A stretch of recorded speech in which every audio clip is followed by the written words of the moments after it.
شكرا يا ربي شكرا هديت قلبي. معاشرے میں بہت سی برائیاں ہیں. اللہ کے نبی آتے، صحابہ کھڑے ہوتے، آپ فرماتے مجھے دیکھ کر کھڑے نہ ہوا کرو.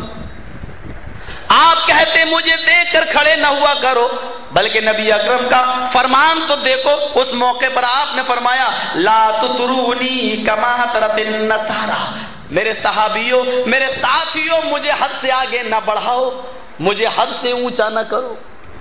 جیسے نصارہ نے، عیسائیوں نے عیسیٰ کو حد سے اوپر کر دیا، ان کو ان کے مقام و مرتبے سے اونچا اٹھا دیا، انہوں نے عیسیٰ کو خدا کا بیٹا قرار دیا. آئے لوگوں، میں صرف اللہ کا بندہ ہوں.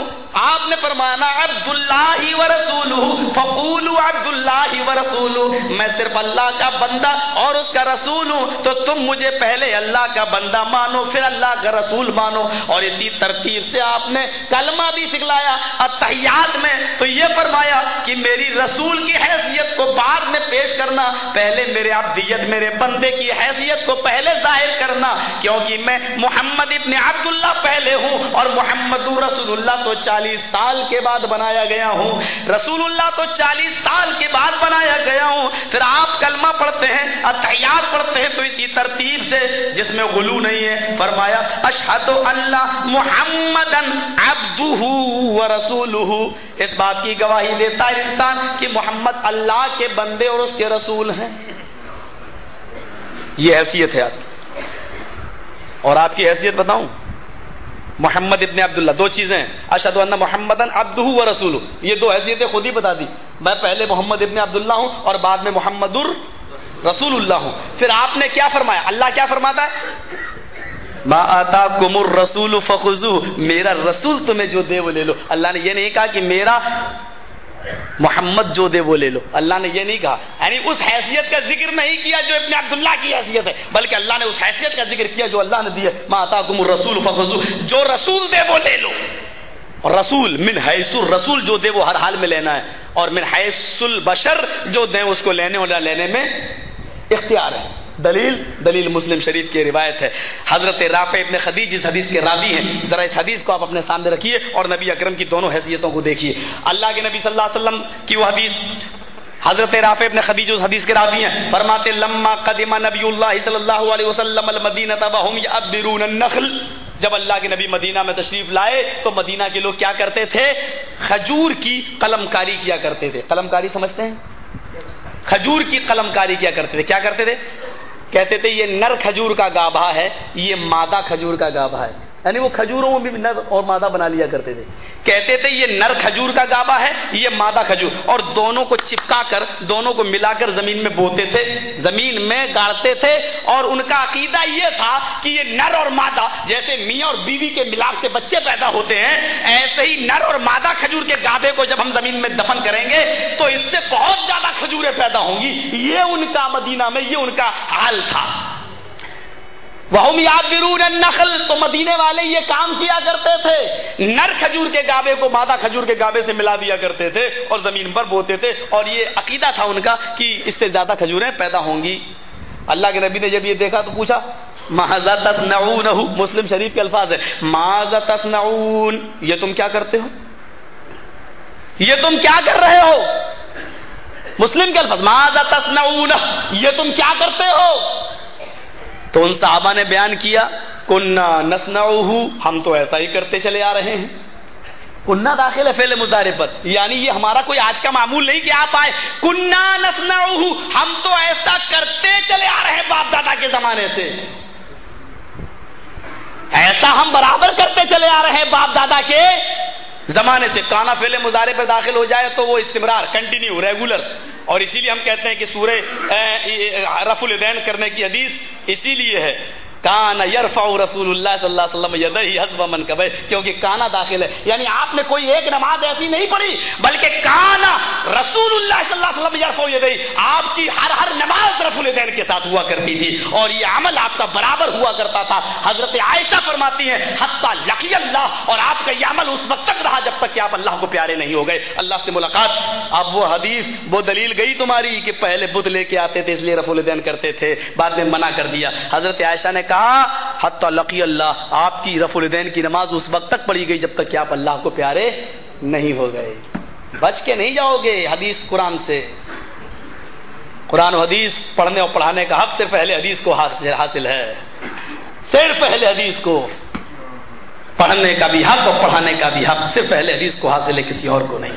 تم ہدایہ پڑھو، در مختار پڑھو، یہ تو اپنی اپنی قسمت ہے. تم اپنی قسمت پہ خوش، ہم اپنی قسمت پہ خوش. جلنے کی ضرورت نہیں. کنا نصنعہ، ہم تو ایسا کرتے چلے آ رہے ہیں برابر. اللہ کے نبی صلی اللہ علیہ وسلم فرماتے ہیں لو لم تفعلوه لکان خیرا. دیکھیے مسلم کے الفاظ، لو لم تفعلوه لکان خیرا، اگر تم ایسا نہ کرتے تو اچھا ہوتا. آپ نے یہ نہیں کہا مت کرو، آپ نے تاکید کے ساتھ یہ نہیں کہا کہ مت کرو. آپ نے کہا یہ نر، یہ مادہ، کھجور میں بھی نر مادہ ہوتے ہیں کیا؟ آپ نے کہا کہ لو لم تفعلوا لکان خیرا، اگر تم ایسا نہ کرو تو اچھا ہو. لکان خیرا تو اچھا ہوتا اگر تم ایسا نہ کرتے.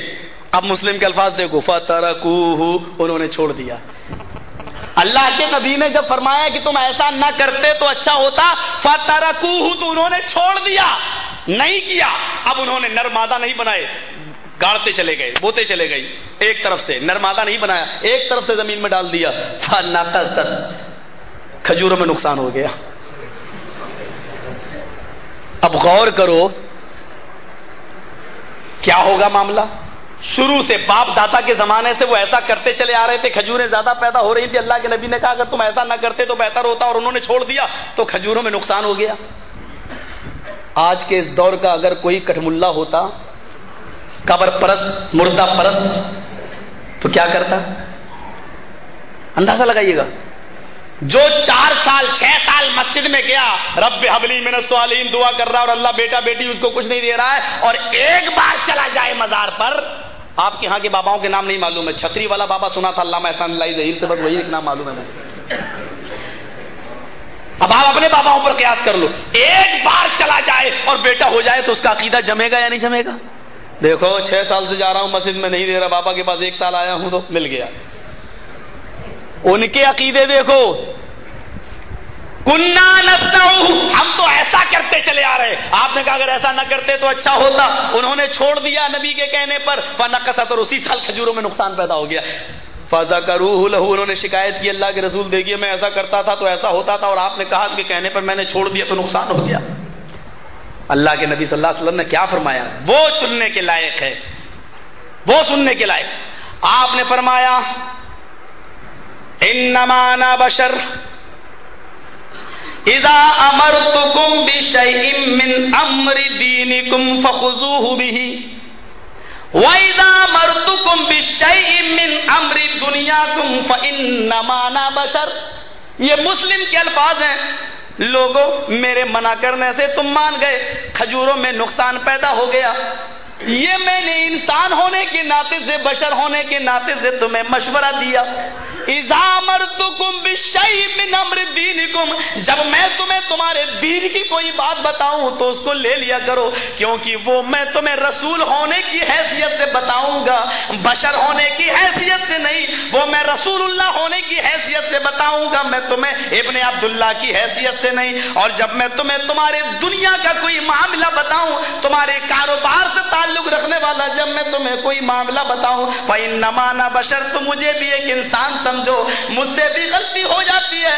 اگر یہ نقصان تمہیں ہوا ہے تو یہ میرے مشورے کی وجہ سے، یہ میں نے رسول ہونے کی حیثیت سے نہیں بلکہ ابن عبداللہ ہونے کی حیثیت سے بتایا تھا، تو میری بات چھوڑ سکتے ہو.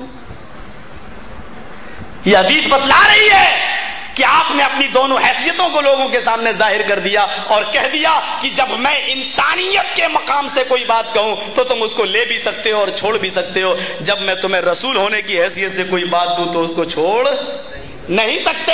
اس لیے آپ نے آمین ہونے کی جو دلائل کتاب و سنت میں موجود ہیں وہ آپ نے بشر ہونے کی حیثیت سے نہیں دیے، رسول ہونے کی حیثیت سے دیے، وہ آپ کو لینا پڑیں گے. رفع الیدین کے جو حکام موجود ہیں وہ رسول ہونے کی حیثیت سے دیے، وہ ماننا پڑیں گے.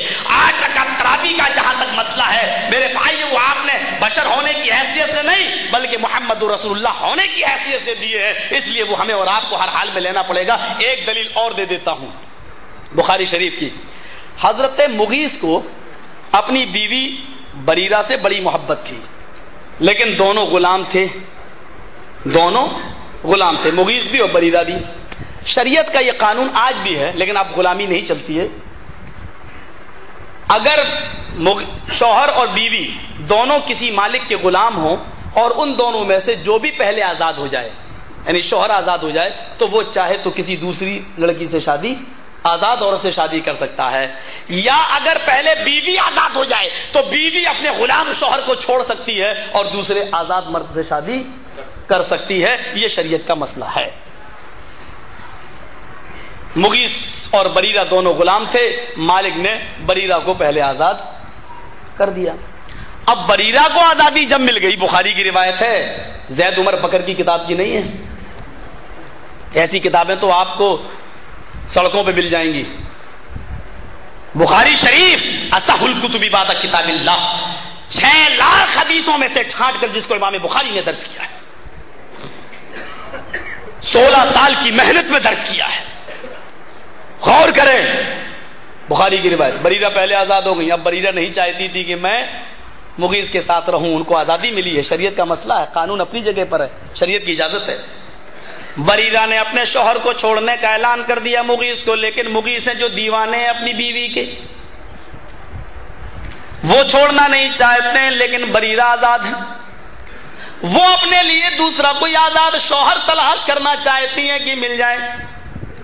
اب بخاری کے الفاظ سنو، جہاں بریرہ جا رہی ہیں حضرت مغیث انہی کے پیچھے پیچھے دوڑ رہے ہیں، بریرہ کو منا رہے ہیں، بریرہ کو سمجھا رہے ہیں، لیکن بریرہ مان نہیں رہی ہیں.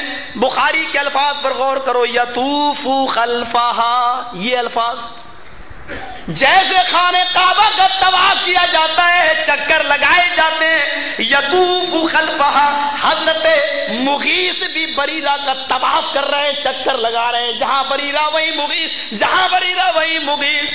نبی اکرم نے اس منظر کو اپنی آنکھوں سے دیکھا، صحابہ نے بھی بیان فرمایا کہ ایسا منظر، تو اللہ کے نبی کو مغیث کی اس محبت پہ ترس آ گیا، مغیث کی اس محبت پہ رحم آ گیا. آپ نے سوچا کہ میں ہی خود بریرہ کو سمجھانے کی کوشش کروں. بریرہ کو بلایا، بریرہ ادھر آؤ. بریرہ آئی، آئے بریرہ، کیا تم مغیث کی محبت کو نہیں دیکھ رہی ہو؟ جہاں تم جاتی ہو مغیث بھی وہیں جاتے ہیں، جہاں تم جا رہی ہو مغیث تمہارا چکر لگا رہے ہیں. ایسا پیار کرنے والا، ایسی محبت کرنے والا تمہیں کہاں ملے گا؟ اے بریرہ، میرا مشورہ ہے کہ تم مغیث کو نہ چھوڑو، یہ میرا مشورہ ہے کہ تم مغیث کو اپنے شوہر کی شکل میں قبول کیے رہو. ہو سکتا ہے چند دنوں میں اس کو بھی آزادی مل جائے اور وہ بھی آزاد ہو جائے. لہذا میرا مشورہ ہے کہ تم مغیث کو نہ چھوڑو، یہ تمہارے لیے بہتر ہے. اب بریرہ کا سوال دیکھو، نبی نے جب یہ کہا کہ یہ میرا مشورہ ہے کہ تم مغیث کو نہ چھوڑو، تو حضرت بریرہ فوراً سوال کرتی ہیں. بخاری کے الفاظ ہیں، تأمرونی یا رسول اللہ. اس الفاظ میں کیا معاملہ چھپا ہوا تھا؟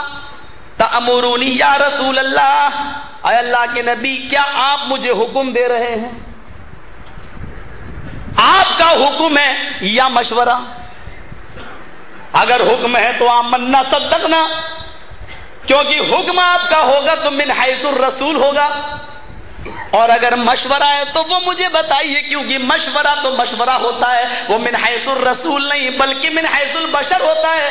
آپ یہ بات جو کہہ رہے ہیں وہ آپ زبان رسالت سے کہہ رہے ہیں یا زبان انسانیت سے؟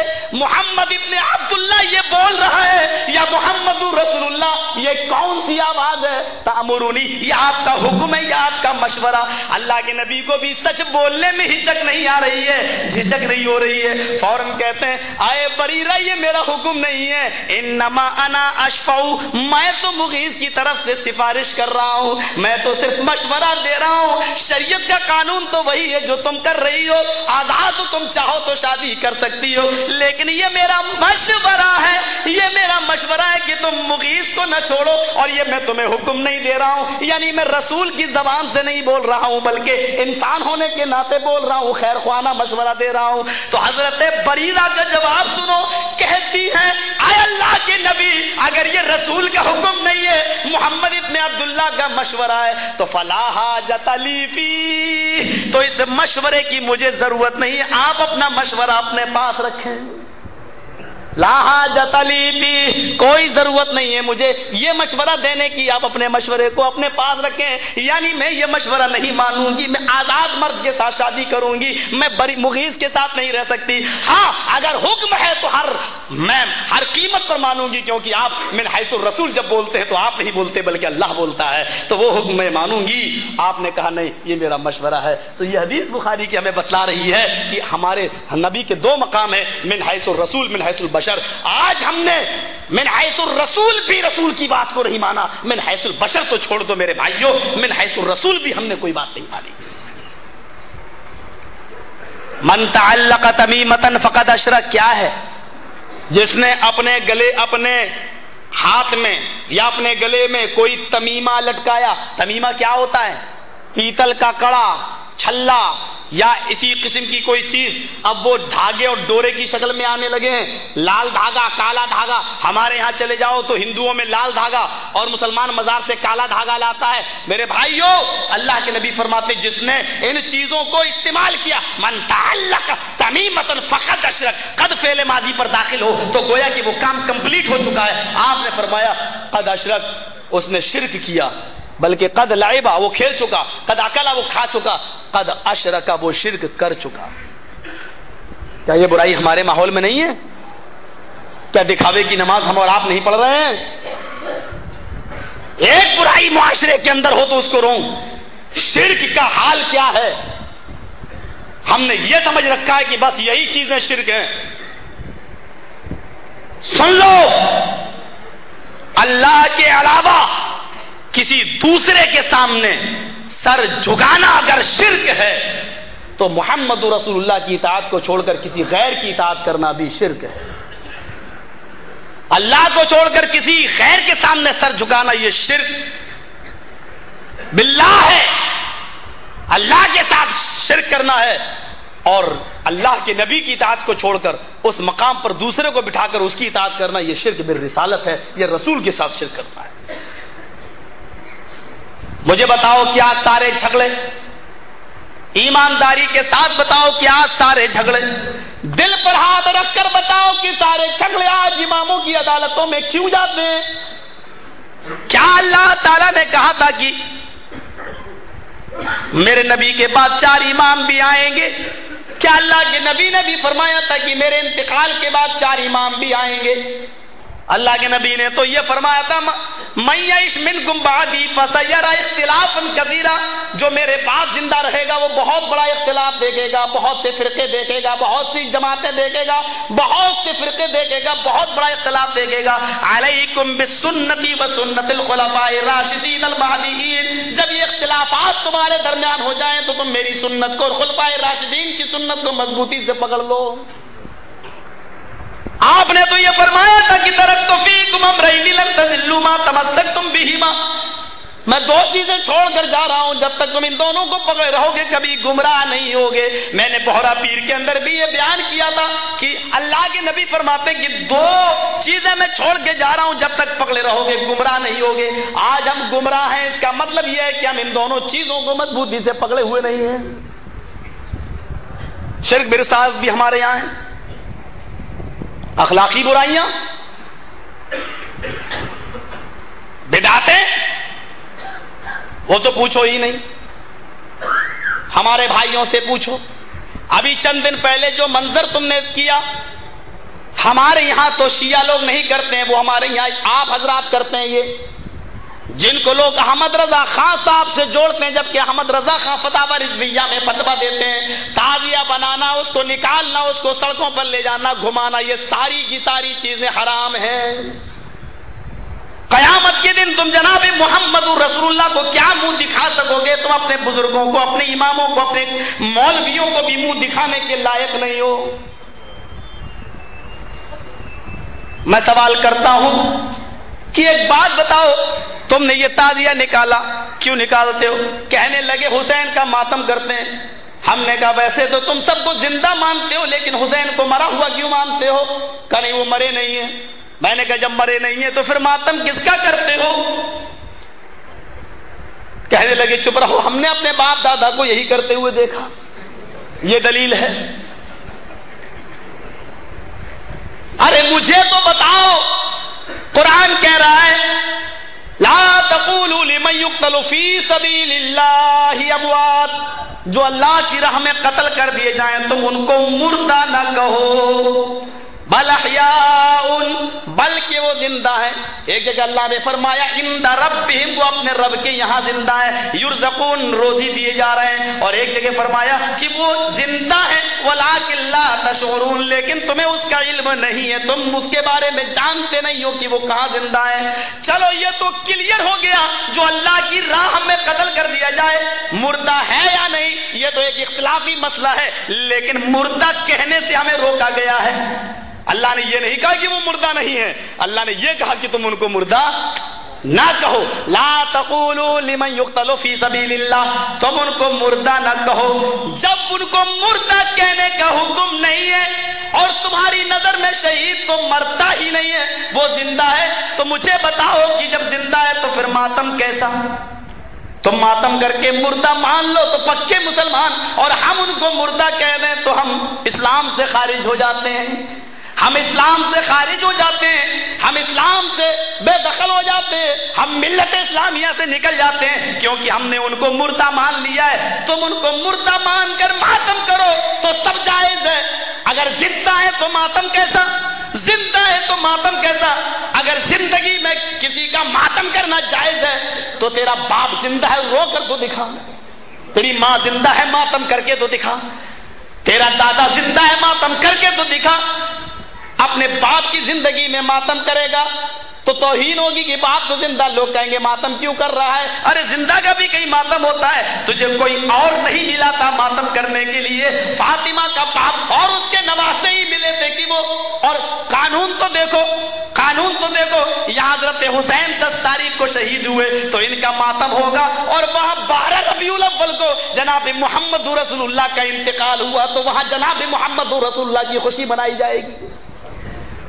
غور طرف مسئلہ ہے یہ، یہاں تو 10 تاریخ کو شہید ہوئے حضرت حسین تو ماتم ہو رہا ہے، اور وہاں 12 ربیع الاول کو جناب محمد رسول اللہ کا انتقال ہوا تو وہاں خوشیاں منائی جا رہی ہیں، قمقمے جلائے جا رہے ہیں، لائٹیں جلائی جا رہی ہیں، اگربتیاں جلائی جا رہی ہیں، اور کہا جا رہا کہ آج کے دن جناب محمد رسول اللہ کا جنم ہوا، پیدائش ہوئی۔ پیدائش میں تو اختلاف ہے لیکن انتقال میں تو اختلاف کسی کا نہیں ہے۔ تم کہتے ہو 12 کو پیدا ہوئے، ہم کہتے ہیں 9 کو پیدا ہوئے، چلو 9 یا 12 میں سے کوئی ایک تو صحیح ہے، اختلاف پیدائش میں تو ہے لیکن انتقال میں تو اختلاف نہیں ہے۔ اور آپ کو ایک پوائنٹ کی بات بتاؤں، چلو میں نے مان لیا کہ 12 تاریخ کو پیدا ہوئے، چلو آپ کی بات سر آنکھوں پر، تو کبھی آپ نے اس حکمت پر بھی غور کیا کہ ایسا کیوں ہوا 12 ہی کو؟ آپ کو ایک پوائنٹ کی بات بتاؤں، اللہ کے نبی پیدا کس دن ہوئے؟ دن پیر، اور انتقال کس دن ہوا؟ پیر۔ پیدا بھی پیر کے دن ہوئے، انتقال بھی پیر کے دن ہوا۔ پیدا کس مہینے میں ہوئے؟ ربیع الاول۔ انتقال بھی کس مہینے میں ہوا؟ ربیع الاول۔ پیدا بھی 12 تاریخ کو ہوئے، انتقال بھی 12 تاریخ کو ہوا۔ آئے بریلوی کٹھ ملاؤ، کبھی تم نے غور بھی کیا ہے اس حکمت پر؟ 12 تاریخ کو آپ پیدا ہوئے پیر کے دن، پیر کے دن صرف میلاد ہی نہ بنانا، خوشیاں ہی نہیں منانا، یہ دن آپ کے انتقال کا دن ہے، اس کو بھی سامنے رکھنا۔ 12 ربیع الاول، اس مہینے کو صرف خوشی کا مہینہ ہی نہیں بنانا، اگر اس مہینے میں سورج چمکا تھا تو اسی مہینے میں سورج غروب بھی ہوا تھا، اس لیے خوشیاں اتنی نہ منانا کہ غروب ہونے کا، انتقال ہونے کا غم بھول جاؤ۔ 12 تاریخ کو بھی قمقمے اور لائٹ جلا کر اتنا خوش نہ ہونا کہ 12 ربیع الاول کو جناب محمد رسول اللہ کا انتقال ہوا۔ اس تاریخ میں امام حسین 10 تاریخ کو پیدا ہوئے تو تم شہادت مناتے ہو، ماتم کرتے ہو، میں پوچھتا ہوں کہ 12 ربیع الاول کا دن تھا اور حضرت فاطمہ چیختی جا رہی تھی. امام بخاری اس روایت کو لاتے ہیں کہ 12 ربیع الاول کا دن نبی اکرم کی روح نکل چکی ہے قبض عنصری سے, اور حضرت فاطمہ چیخ چیخ کر کہتی جا رہی ہے واہ کر بابا من عجاب ربندہ, واہ کر بابا من جنت الفردوس مأوا, واہ کر بابا الا جبریل لنا. ہائے میرے ابو, آپ کو اللہ نے بلایا اور آپ نے اس دعوت کو قبول کر لیا. واہ کر بابا من عجاب ربندہ, ہائے میرے ابو, آپ کو اللہ نے دعوت دی, اپنے پاس بلایا اور آپ چلے گئے. یہ بھی نہیں سوچا کہ پیچھے کن کو چھوڑ رہے ہیں, آپ کو آپ کے رب نے بلایا اور آپ چلے گئے. واہ کر بابا من جنت الفردوس ماوا, ہائے میرے ابو, آپ کا ٹھکانہ تو جنت الفردوس ہے. واہ کر بابا الا جبریل لنا, آئے میرے ابو, اب جبرائیل کس کے پاس آئیں گے قرآن لے کر, اب کس کے پاس آئیں گے وحی لے کر. میں جبرائیل کو بلاتی ہوں اور آپ کے انتقال کی خبر دیتی ہوں, میں جبرائیل کو بلاتی ہوں اور ان کو بتا دیتی ہوں آئے جبرائیل اب نانا محمد رسول اللہ اس دنیا میں نہ رہے. وہاں 12 ربیع الاول کو حضرت فاطمہ کا یہ حال ہے, یہ حال ہے, اور تم 12 ربیع الاول کو لائٹیں جلاتے ہو, قمقمے جلاتے ہو. مجھے بتاؤ تو صحیح, حضرت فاطمہ کے غم میں تم شریک کیوں نہیں ہوئے؟ سوال کرنا تو ہمیں بھی آتا ہے, لیکن مجھے معلوم ہے کہ اس کا جواب تم کیا دو گے. تمہارے یہاں کے مولوی تو انڈیا کے مولویوں سے خطرناک ہیں. ہمارے یہاں اگر یہ سوال کر دیں تو لوگ کہیں گے کہ مولوی جرجیز کی تقریر میں نہ جانا نکاح ٹوٹ جائے گا. یہ جواب ہوگا. تمہارے یہاں میرے ان سوالوں کا جواب کیا ہوگا اللہ ہی بہتر جانے, کیونکہ یہاں تو بغیر ٹیٹی اور لانچر کے بات ہی نہیں ہوتی ہے. میں نہیں جانتا ہوں اس سوال کا جواب تمہاری نظروں میں کیا ہوگا, اللہ بہتر جانے. لیکن میرا سوال پھر بھی باقی رہے گا, میرے مرنے کے بعد بھی باقی رہے گا. مجھے اتنا بتا دو, امام حسین شہید ہوئے, ان کی شہادت کا غم تم آج تک منا رہے ہو اس لیے کہ حسین کی بیوی نے منایا, حسین کے بیٹے نے منایا, تو تم آج تک منا رہے ہو. میں پوچھتا ہوں کہ محمد رسول اللہ کے انتقال کا غم ان کی بیٹی بنا رہی ہے, تو تم کیوں نہیں بنا رہے ہو, ان کے غم میں تم شریک کیوں نہیں ہوئے ہو؟ اور غم بھی ایسا جو تھوڑا بہت نہیں ہے. حضرت فاطمہ سے سنو کہ غم کیسا ہے. کہتی ہے صبت علی الایام, اگر وہ غم جو نبی کے انتقال کے بعد میرے اوپر ٹوٹے ہیں, غم جو میرے اوپر آئے ہیں, اگر یہ غموں کے پہاڑ کسی دن کے اوپر ڈال دیے جائیں تو دن بھی رات میں بدل جاتے. اگر یہ غم کسی پہاڑ کے اوپر ڈال دیے جائیں تو پہاڑ بھی ریزہ ریزہ ہو جائے. یہ غم ہے. اور ان کی بیٹی بتلا رہی ہے, ان کی بیٹی کہہ رہی ہے اس غم میں آئے بریلوی مولویو, مجھے اتنا بتاؤ فاطمہ کے غم میں 12 ربیع الاول کے اندر تم شریک کیوں نہیں ہوئے؟ ہم اہل حدیثوں سے پوچھو گے تو ہمارے پاس تو ایک ہی جواب ہے, 3 دن سے زیادہ ماتم کرنا جائز ہی نہیں ہے, 3 دن سے زیادہ غم کرنا جائز بھی نہیں ہے. ہم تو ایک ہی جواب دیں گے, اور یہ طریقہ, یہ اصول بھی ہم نے سیکھا ہے تو جناب محمد رسول اللہ صلی اللہ علیہ وسلم کی تعلیم سے سیکھا ہے. تم تو مانتے ہی نہیں ہو. تم بتاؤ کہ تمہارا جواب کیا ہوگا. حسین کا ماتم اب تک کیے آ رہے ہو, حالانکہ وہ زندہ بھی ہے تمہاری نظروں میں, پھر بھی ماتم کرتے چلے آ رہے ہو. مجھے بتاؤ کہ جناب محمد رسول اللہ کا غم فاطمہ منا رہی ہے. حضرت عائشہ جن کی شادی ہوئی, مسند احمد کی صحیح روایت ہے, حضرت عائشہ کی شادی ہوئی, پہلی رات ہے, نبی اکرم کے ساتھ لیٹی ہوئی ہیں, بستر پہ سو رہی ہے. رات میں خواب دیکھتی ہے کہ آسمان پر 3 چاند چمک رہے ہیں. تینوں چاند بہت زیادہ چمک رہے ہیں, لیکن ایک چاند بہت زیادہ روشن ہے, دوسرا اس سے کم, تیسرا اس سے کم. اما عائشہ خواب دیکھتی ہے کہ سب سے زیادہ جو چاند چمک رہا ہے وہ ٹوٹ کر میرے حجرے میں گرا, پھر دوسرے نمبر پر تھوڑی دیر بعد چاند ٹوٹا, وہ میرے حجرے میں گرا, پھر تیسرے نمبر پہ چاند ٹوٹا, وہ میرے حجرے میں گرا. صبح ہوئی, اپنے نبی سے, اپنے شوہر سے یہ خواب پوچھنا چاہتی ہے, لیکن ہمت نہیں پڑی کہ میرے نبی, ابھی نئی نئی بیوی ہوں, چلو پھر کبھی پوچھ لوں گی, ابھی تو زندگی بھر رہنا نبی کے ساتھ. حضرت ابو بکر آئے, کہنے لگے بیٹی, آیا عائشہ عائشہ تجھے تیری ماں یاد کر رہی ہے. اللہ کے نبی سے کہتے ہیں آپ کی اجازت ہو تو میں عائشہ کو گھر سے لے جاؤں اور اپنی بیوی سے اس کی ماں سے ملا لاؤں, شام کو پھر آپ کے گھر چھوڑ دوں گا. فرمایا آپ کی بیٹی بھی ہے, لے جاؤ. حضرت عائشہ کو لے گئے. حضرت عائشہ اپنی ماں اور باپ کے ساتھ کھانا کھا رہی ہیں اور کہتی ہیں ابو جان آپ کو بھی تو خواب کی تعبیر کا علم ہے, آپ ہی بتا دیجئے آج کی رات میں نے خواب دیکھا ہے کہ سب سے زیادہ چمکنے والا چاند ٹوٹ کر میرے حجرے میں گرا. حضرت ابو بکر صدیق کی آنکھوں میں آنسو آ گئے. کہا عائشہ کیا تم نے اس خواب کو جناب محمد رسول اللہ سے بیان تو نہیں فرما دیا؟ فرمایا نہیں. کہا میری بیٹی نبی اکرم سے اس خواب کی تعبیر نہ پوچھنا, جب یہ تیرا خواب پورا ہوگا تو میں خود تجھے بتا دوں گا, میں تجھے بتا دوں گا. حضرت عائشہ جب اللہ کے نبی کے پاس آئی تو عمر تھی 9 سال. پھر خواب دیکھتی ہے 10 سال کی ہو گئی, 11 کی, 12 کی, 13 کی, 14 کی, 15 کی, 16 کی, 17 کی, اور جب 18 کی ہوئی تو جناب محمد رسول اللہ کا انتقال ہو گیا. 9 سے 18 سال پورے 10 سال وہ جناب محمد رسول اللہ کی خدمت میں رہی. وہ بھی اس خواب کو بھول گئی کہ کب میں نے دیکھا تھا اور اس کا تذکرہ نہیں کیا.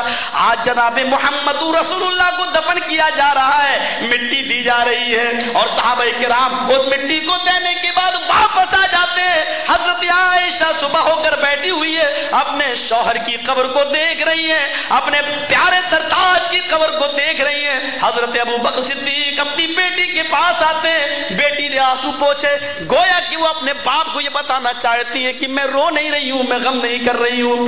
حضرت ابو بکر کہتے ہیں ہاں میری بیٹی کیا بات ہے؟ کہا کہ مجھے کچھ خوشیاں ملی ہیں. کہا کیا خوشیاں ملی ہیں عائشہ؟ کہا آئے ابو جان اللہ کے نبی کا انتقال پیر کے دن میری باری کا دن تھا, میری باری تھی, میری باری کے دن نبی کا انتقال ہوا, یہ مجھے خوشی ملی ہے. میرے نبی کی روح قبض سے انصری سے پرواز ہوئی, اس وقت آپ میری ران کے اوپر لیٹے ہوئے تھے, یہ خوشی مجھے ملی ہے. آپ نے مسواک کی ٹائٹ تھی, میں نے اس کو اپنے دانتوں سے نرم کر دیا اور پھر میں نے اللہ کے نبی کو دے دی. آخری وقت میں میرا لعاب اللہ کے نبی کے لعاب سے مل گیا, یہ خوشی بھی مجھے ملی. فرمایا بیٹی یہ خوشیاں تجھے مبارک ہو, میں تو اپنا وعدہ پورا کرنے آیا. آج سے 10 سال پہلے جب تو کھانا کھا رہی تھی میرے ساتھ اور تو نے خواب بیان کیا تھا, میں نے کہا تھا کہ اللہ کے نبی سے خواب کی تعبیر نہ پوچھنا, جب یہ خواب پورا ہوگا تو میں بتا دوں گا. عائشہ تو نے اپنے نبی کے حجرے میں جو 3 چاند چمکتے ہوئے دیکھے تھے, سب سے زیادہ چمکنے والا چاند سب سے پہلے ٹوٹ کر تیرے حجرے میں گرا.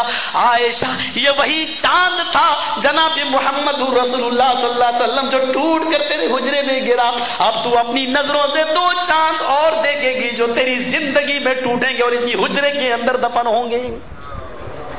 جہاں غم کا یہ عالم تھا, جہاں غم کا یہ عالم تھا, میں پوچھنا چاہتا ہوں تم سے کہ تم حضرت عائشہ کے اس غم میں شامل کیوں نہیں ہو؟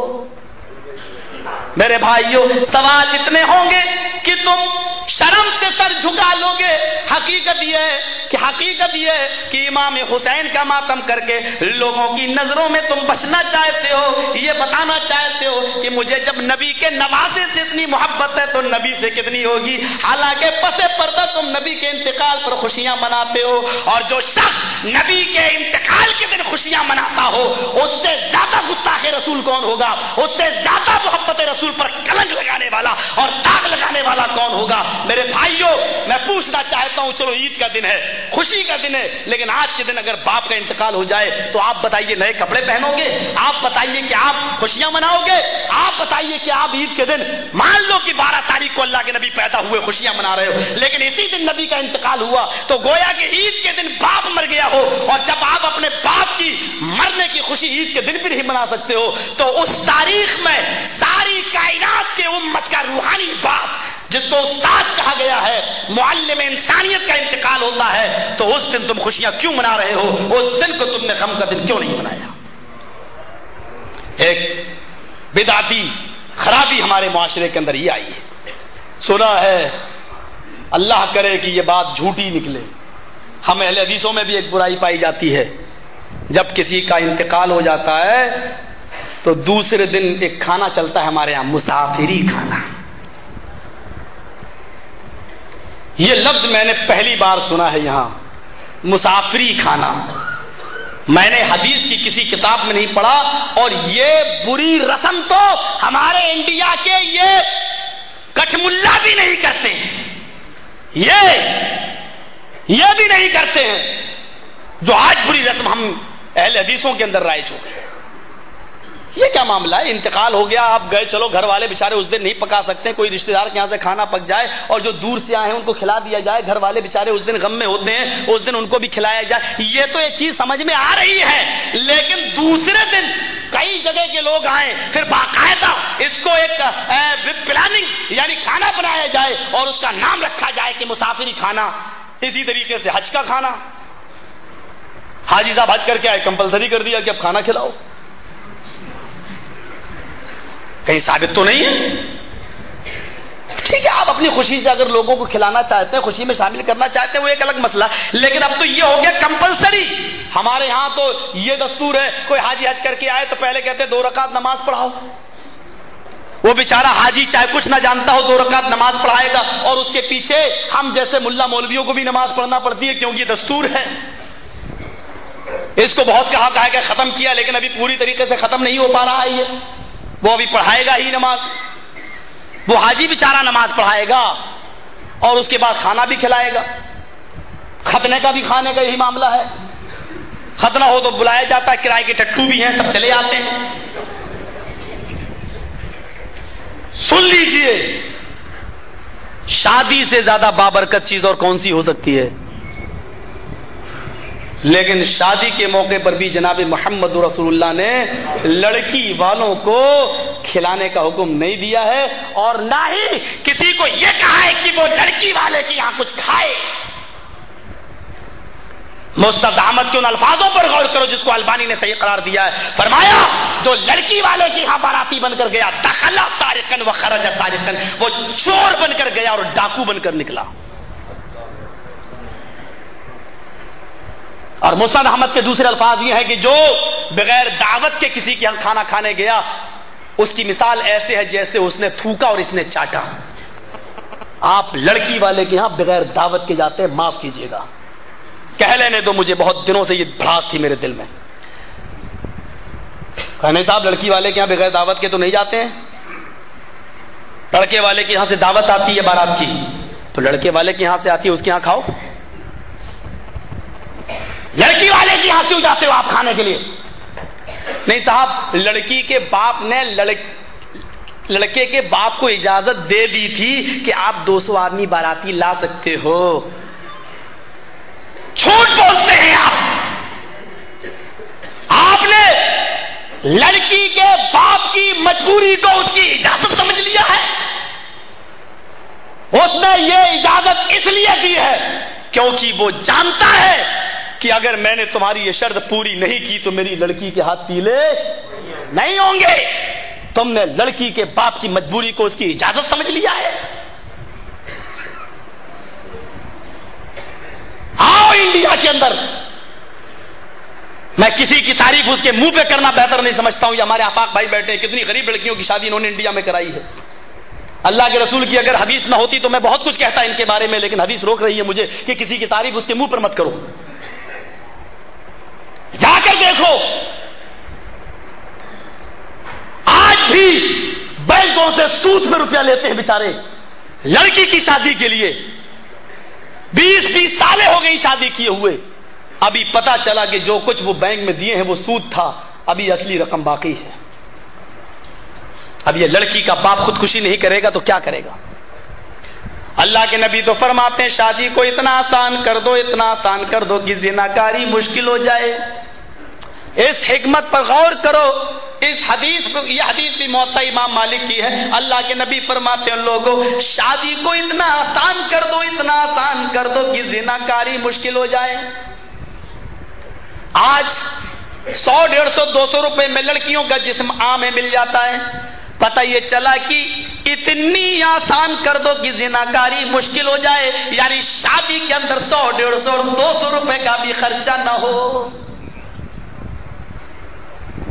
غور کرو اس حکمت کے اوپر کہ ایک عورت اللہ کے نبی جناب محمد رسول اللہ صلی اللہ علیہ وسلم کے پاس آتی ہے, کہتی ہے کہ اللہ کے نبی میں آپ کے ساتھ نکاح کرنا چاہتی ہوں، میں اپنے آپ کو ہبہ کر رہی ہوں۔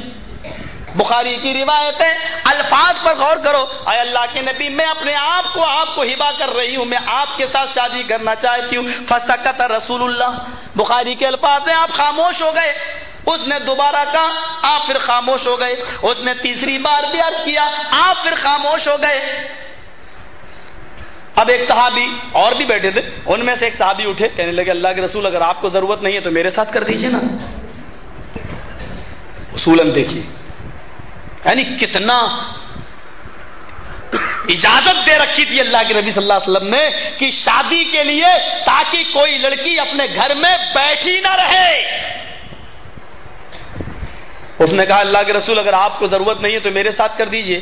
آپ نے اس عورت سے کہا کہ دیکھو میں تو نہیں کر سکتا ہوں، اگر تم اس کے ساتھ کرنا چاہو تو ایک نظر دیکھ لو۔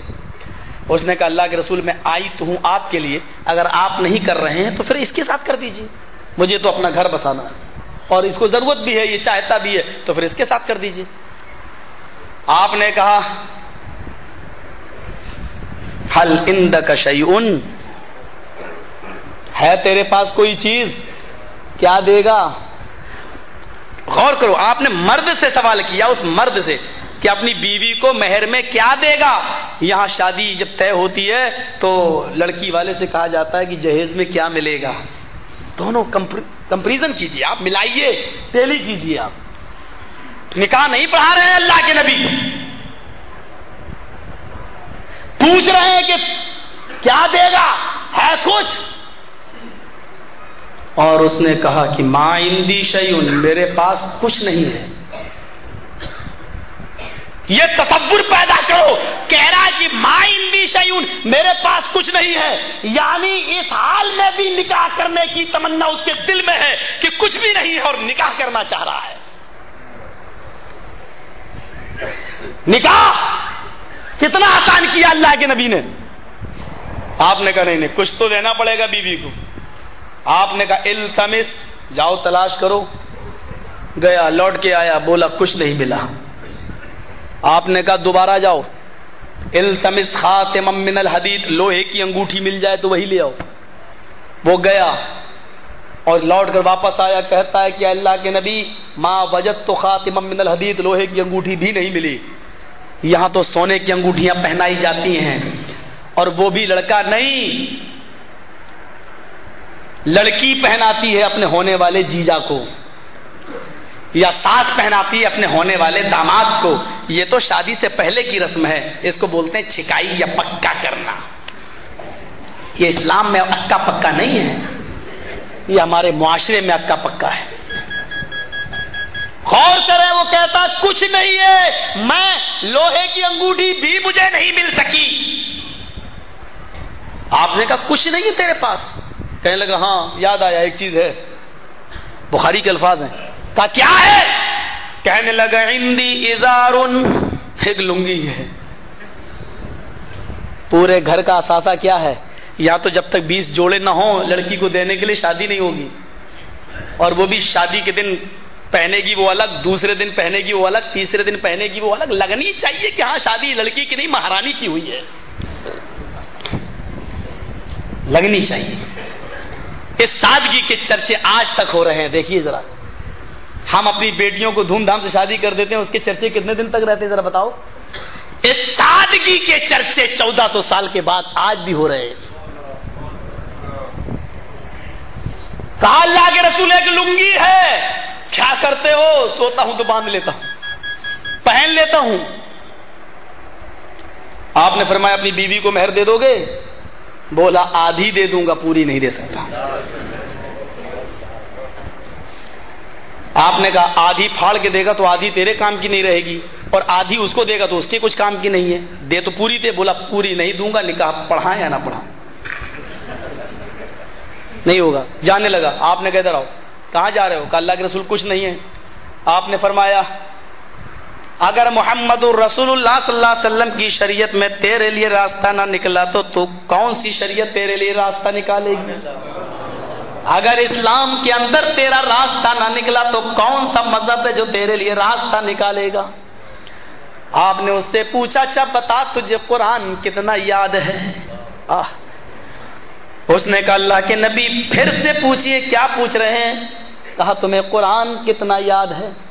کہا اللہ کے نبی مجھے سورہ ملک یاد ہے، مجھے سورہ حاقہ یاد ہے، مجھے سورہ قیامہ یاد ہے، مجھے سورہ حشر یاد ہے، مجھے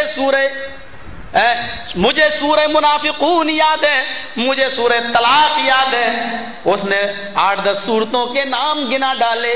آپ نے فرمایا اتنی سورتیں تمہیں منہ زبانی یاد ہیں؟ کہاں اللہ کے نبی؟ کہ پھر بھی تم کہتے ہو کہ ما عندی شیء، میرے پاس کچھ نہیں ہے۔ کہاں اتنی صورتیں تمہیں یاد ہیں؟ کہاں اللہ کے نبی اتنی صورتیں یاد ہیں؟ آپ نے کہا عورت تجھے بھی یہ صورتیں یاد ہیں؟ کہنے لگی اے اللہ کے نبی نہیں۔ آپ نے فرمایا اے عورت اگر میں انہی صورتوں کو مہر بنا دوں اور تیرا شوہر نکاح کے بعد تجھے یہ صورتیں یاد کرا دے اور یہی صورتیں تیرے لیے مہر بن جائیں تو کیا تو اس مہر کو قبول کر لے گی؟ کھڑی ہو گئی، چیخ کر کہتی ہے اے اللہ کے نبی جس عورت کے نکاح میں قرآن کی صورتیں مہر بن جائیں اس سے زیادہ بابرکت اور پاکیزہ نکاح کس کا ہو سکتا ہے؟ کیا تعلیم دی تھی جناب محمد رسول اللہ صلی اللہ علیہ وسلم نے؟ پوچھ رہے ہیں کہ مہر دینے کے لیے کیا ہے؟ جب تک مہر متعین نہیں ہو گیا نکاح نہیں پڑھایا۔ ابھی اگر میں 80 سال کے بڈھوں کو کھڑا کر کے پوچھوں مہر دیا تو کہیں گے نہیں، ابھی تک اگر پوچھوں تو کہیں گے نہیں۔ مسئلہ یاد رکھو، میں اس طریقے کی بات کہنے نہیں چاہتا تھا لیکن آج جب جذبات کی راہ میں بہہ رہا ہوں تو کہہ دیتا ہوں، بغیر مہر دیے ہوئے آپ کی بیوی آپ کے لیے حلال نہیں ہے۔ نوٹ کر لو میری بات کو، آپ کی بیوی آپ پر اسی وقت حلال ہوگی جب آپ اس کو مہر دے دیں گے۔ یہ الگ بات ہے کہ بیوی مہر نہ لے، یہ الگ بات ہے کہ بیوی 2-4 سال کے لیے آپ کو مہلت دے دے، یہ بیوی کا اختیار ہے، وہ چاہے تو 2-4 سال کے لیے مہلت دے دے، 10-20 سال کے لیے مہلت دے دے، وہ چاہے تو بالکل معاف کر دے، آپ اس سے معاف نہیں کرا سکتے ہیں۔ ایک نکاح پڑھایا میں نے انڈیا میں بھوپال کے اندر، میں نے کہا کہ چل مہر کتنا ہوگا؟ کہنے لگا لکھ دو 50,000۔ میں نے کہا پہلے لے کے آ۔ میں نے کہا لے کے آؤ۔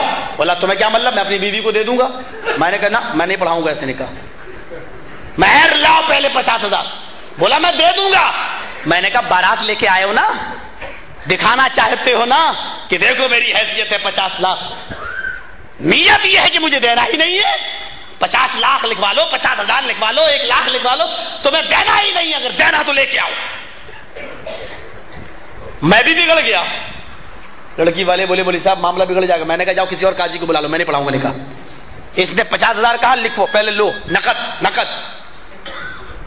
آخر کار معاملہ ٹوٹا، ٹوٹتے ٹوٹتے 5,000 پہ آ گیا۔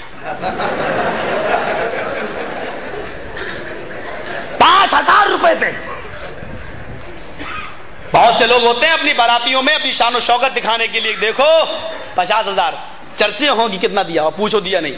80 سال کے بڈھے جو یہاں بیٹھے ہیں نا اور انہوں نے مہر نہیں دیا، وہ سن لیں، آج سن لیں، اگر ان کا مہر 50 سال پہلے اگر انہوں نے شادی کی تھی اور 1,000 روپیہ مہر تھا، آج مولوی جرجیز کی تقریر سن کر وہ اپنی بیوی کو مہر دینا چاہتے ہیں تو 1,000 روپے میں چھٹکارا نہیں ملے گا ان کو۔ مسئلہ نوٹ کر لو، سکہ رائج الوقت لکھا ہوتا ہے۔ 1,000 روپیہ جو آپ کا 50 سال پہلے مہر تھا، آپ کو یہ دیکھنا پڑے گا کہ 1,000 روپے میں 50 سال پہلے سونا کتنا آتا تھا۔ آج آپ کو اپنی بیوی کو اتنا سونا دینا پڑے گا، 1,000 روپیہ نہیں، پھر بھی مرے۔ یہ کیا ہوا؟ ہم تو دینا چاہتے تھے، 1,000 روپے کی ویلو اب وہ نہیں رہی جو 50 سال پہلے تھی۔ یہ سود نہیں ہے، اسی لیے سونے کو معیار بنایا ہے، زکات کا، نصاب کا، سونے کو چاندی کو معیار بنایا ہے، نصاب بتایا ہے۔ آج آپ اتنا سونا دیں گے جتنا سونا 1,000 روپے میں 50 سال پہلے آتا تھا۔ آپ کا نکاح 20 سال پہلے ہوا ہے اور آپ کا مہر 2000 روپے تھا، تو آپ 20 سال بعد 2000 روپے نہیں دیں گے، بلکہ 20 سال پہلے یہ دیکھیں گے کہ 2000 روپے میں سونا کتنا آتا تھا، آج آپ اتنا مہر، آج اتنا سونا آپ دیں گے اپنی بیوی کو۔ یہ کوئی جھاڑو کی سیکھ نہیں ہے جب چاہو تب توڑ کے پھینک دو، جو چائے پرچونی کی دکان جو مرضی آ کریں، جو نہ کریں۔ عورت کا حق ہے یہ مہر، اور اسی کی بنیاد پر اللہ تعالیٰ نے کہا کہ تم نے اللہ کے کلمے کے ذریعے ان کی شرمگاہوں کو اپنے اوپر حلال کیا ہے۔ معمولی بات نہیں ہے مہر۔ پتہ نہیں نوجوان شادی کیوں نہیں کرتا ہے۔ مجھے ایک دلچسپ حدیث یاد آ رہی ہے، میں پہلے ریفرنس دے دوں مسند احمد کے حوالے سے، ناصر الدین البانی نے صحیح قرار دیا۔ ہم کہتے ہیں اپنے پیروں پہ کھڑے ہو جائیں تب دیں گے، تب شادی کریں گے۔ یہ کہاں کا مسئلہ بھائی؟ مولوی صاحب ہم گھر میں بیٹھے ہوئے ہیں، بھی پڑھ رہے ہیں، لکھ رہے ہیں، کاروبار نہیں ہے، جب اپنا کھانے کو ہے نہیں، اس کو کہاں سے کھلائیں گے؟ تم کھلاؤ گے؟ مسند احمد کی صحیح روایت ہے، اللہ کے نبی کے پاس ایک نوجوان آیا کہ اللہ کے نبی میں صبح کھاتا ہوں تو شام کو نہیں ملتا، شام کو ملتا ہے تو صبح نہیں ملتا ہے، ایک ٹائم بھوکا رہتا ہوں، کیا کروں؟ اللہ کے نبی کوئی کام بتائیے مجھے۔ تو اللہ کے نبی نے کہا کہ شادی ہو گئی؟ کہا نہیں۔ کہا شادی کر لو۔ بولا کیا شادی کر لوں؟ اپنا کھانے کو ہے نہیں، اس کو کہاں سے کھلاؤں گا؟ کہا وہ کھلائے گا، تو نہیں کھلائے گا، اس لیے تو تیرے گھر میں غریبی ہے، جا شادی کر لے، انشاءاللہ برکت ہوگی۔ اس نے کہا کہ اللہ کے نبی کہہ رہے ہیں تو ہوگی، گیا اور کر ڈالا شادی۔ اس نے شادی کر لی، 15 دن کے بعد آیا۔ آپ نے پوچھا کیا حال ہے نوجوان؟ شادی کرا کے حال پوچھ رہے ہیں اللہ کے نبی میرا؟ کہا کیوں، کیا ہوا؟ برکت نہیں ہوئی؟ کہا برکت تو چھوڑیے، وہ ایک ٹائم کا کھانا جو پہلے مجھے مل جاتا تھا وہ بھی کھسک کر ادھر پہنچ گیا، میں دونوں ٹائم بھوکا مر رہا ہوں۔ اللہ کے رسول بیوی نے بہت الٹا سیدھا بولا، میں آپ کے پاس آیا ہوں، اب میں نہیں جاؤں گا، یہ تو کام بتاؤ۔ میں نہیں جاؤں گا، مر رہی بھوکی مرے، آپ نے شادی کرائی، میں نے نہیں کی۔ کہا کہ اچھا ٹھیک ہے۔ تھوڑی دیر سوچا، سوچنے کے بعد کہا اچھا ایک نوجوان ایک کام کر۔ کہا کیا؟ برکت ہوگی انشاءاللہ۔ کہا کیا کام کر؟ کہا تمہیں ایک شادی اور کر لو۔ کیا؟ مسند احمد کی صحیح روایت۔ کہا کیا ایک شادی اور کر لو؟ ایک دیکھ چکا ہوں کتنی برکت ہو رہی ہے۔ آپ نے کہا میں اللہ کا نبی ہوں؟ کہا وہ تو میں مانتا ہوں، تو پھر ڈرتا کیوں ہے؟ جا ایک شادی اور کر لے، انشاءاللہ تیرے گھر میں برکت۔ آپ کہہ رہے ہیں تو کر لوں گا، لیکن مجھے، آپ نے کہا جاؤ ایک شادی اور کر لو۔ وہ گیا اور ایک شادی اور کر لیا۔ اب ایک ہفتے کے بعد ہی چلا آیا۔ کہا کیا ہوا نوجوان، حالت تو ٹھیک ہے؟ سر نیچے۔ آپ نے کہا ارے بات بتاؤ، سر نیچے کیوں کیے ہو؟ برکت نہیں ہوئی؟ کہ اللہ کے رسول یہ برکت کا لفظ آپ مت نکالیے، آپ برکت برکت کہتے ہیں، میرے دل کی حرکت بند ہو رہی ہے۔ ایک نہیں دو، میں دونوں ٹائم بھوکا مر رہا ہوں، برکت تو ہے ہی نہیں، ان کو بھی کھلانا پڑ رہا ہے، اب طلاق بھی نہیں دے سکتا ہوں، کیا کروں اب؟ ابھی بھی برکت نہیں ہو رہی؟ کہا نہیں۔ اب آپ نے کہا اچھا ٹھیک ہے جاؤ، کل آنا تم، میں تمہارے لیے کوئی کام ڈھونڈتا ہوں۔ دیکھیے اللہ کے رسول کل میں آؤں گا، کام ڈھونڈ کے رکھنا۔ کہا ٹھیک ہے میں کام تلاش کروں گا۔ اپنی بیویوں کے پاس گیا، بیویوں نے کہا کما کے لائے ہو؟ کہا نہیں۔ کہا آج کمرے میں نہیں سو گے، باہر سو جاؤ۔ باہر سویا، چٹائی بچھا کر سویا، دونوں بیویوں نے اپنے قریب نہیں آنے دیا۔ صبح ہو کے گیا، اللہ کے رسول باہر سویا ہوں۔ کہا اچھا یہ نوبت آ گئی؟ کہاں؟ کہا آپ کام بتائیے، میں نہیں جاؤں گا، نہیں تو آپ کھلائیے۔ آپ نے کہا میں نے سوچ لیا ہے۔ کہا کیا؟ کہا نوجوان تو ایک شادی اور کر لے۔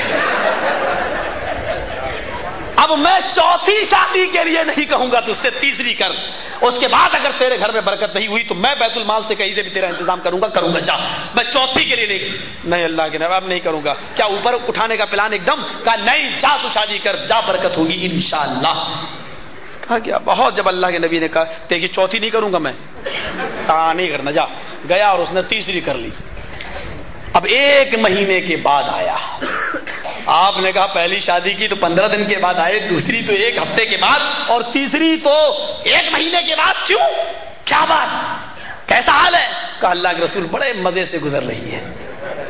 کہا کیوں؟ کہا وہ تیسری عورت جس سے میں نے شادی کی نا، کہ ہاں تو، کہا وہ کھجور کے جو پتے ہوتے ہیں ان پتوں سے چٹائی بننا جانتی ہے۔ وہ یہ ہنر جانتی ہے، ان پتوں کو اکٹھا کر کے اس کی چٹائی بناتی ہے. وہ دن بھر میں ایک چٹائی بنا لیتی ہے، 1 درہم مل جاتا، پورے گھر کا خرچہ چلتا ہے. اس نے یہ ہنر میری 2 اور بیویوں کو بتا دیا، اس لیے 3 درہم کی آمدنی ہو رہی ہے، 1 خرچ ہو رہا، 2 بچ رہے ہیں. کہا کہ تم کیا کر رہے ہو؟ کہا کچھ نہیں، میں تو بیٹھا رہتا ہوں، کام کرنے کی اب کیا ضرورت ہے؟ اب کیا ضرورت ہے کام کرنے کی؟ بیویاں کما رہی. آپ نے کہا بیویوں کی کمائی پر کب تک پھولو گے؟ تو کیا کروں؟ کہا جو تیری بیوی کام جانتی ہے نا، اس سے تو بھی سیکھ لے، برکت ہوگی، 4تھا درہم بھی آئے گا. اور خدا نہ خواستہ اگر کسی عورت نے طلاق لے لی تو کم سے کم تو اپنی محنت خود تو کر سکتا ہے. کہا کہ دیکھا اب آپ کام بتا رہے ہیں کہ تو بھی سیکھ لے، پہلے آپ نے کیا کہا؟ شادی کر لے. آپ نے کہا میں نے کہا تھا برکت ہوگی، ہوئی؟ کہا یہ تو ہوئی ہے اللہ کے نبی صلی اللہ علیہ وسلم. تو میرے بھائیوں، آج ہمارے یہاں لڑکیاں بیٹھی ہوئی ہیں 30 سال 35 سال 25 سال کی، ہم شادی نہیں کر رہے ہیں. لڑکے بیٹھے ہوئے 35 سال 40 سال، شادی نہیں، ابھی پیروں پہ کھڑا نہیں ہوا ہے. اس نوجوان کی طرف نظر ڈالو میرے بھائیوں. شادی جب ہوتی ہے تو لڑکی جب اپنے سسرال مائکے سے سسرال آتی ہے تو اللہ کی قسم برکتوں کے دروازے کھل جاتے ہیں. لڑکی جب دلہن بن کر ہمارے گھر میں آتی ہے تو برکت لے کے آتی ہے، لیکن اس برکت کو ہمارے جہیز کی ڈیمانڈ نے چاٹ لیا ہے اور جہیز کی لعنت نے اس برکت کو ختم کر دیا ہے. میرے بھائیوں، آج یہ برکت ہمارے گھروں سے اٹھی تو جہیز کی لعنت کی وجہ سے اٹھی. بہت پہلے میں نے آپ کو بتایا تھا، آج بتا دوں. پٹنہ کی سرزمین ہے، میں نے اپنی آنکھوں سے دیکھا ہے ان 14 لاشوں کو جو اس جہیز کی وجہ سے ہوئے ہیں. ایک ساتھ 14 لاشیں اٹھی ہیں، ایک مرد ایک عورت، دونوں یہ میاں بیوی اور ان کے 12 بچے. ایک ہی گھر کی 14 افراد پر مشتمل یہ فیملی، 12 لاشیں بچوں کی اور 2 میاں بیوی کی. ایک ساتھ اٹھے جنازے، ایک ساتھ رکھے گئے.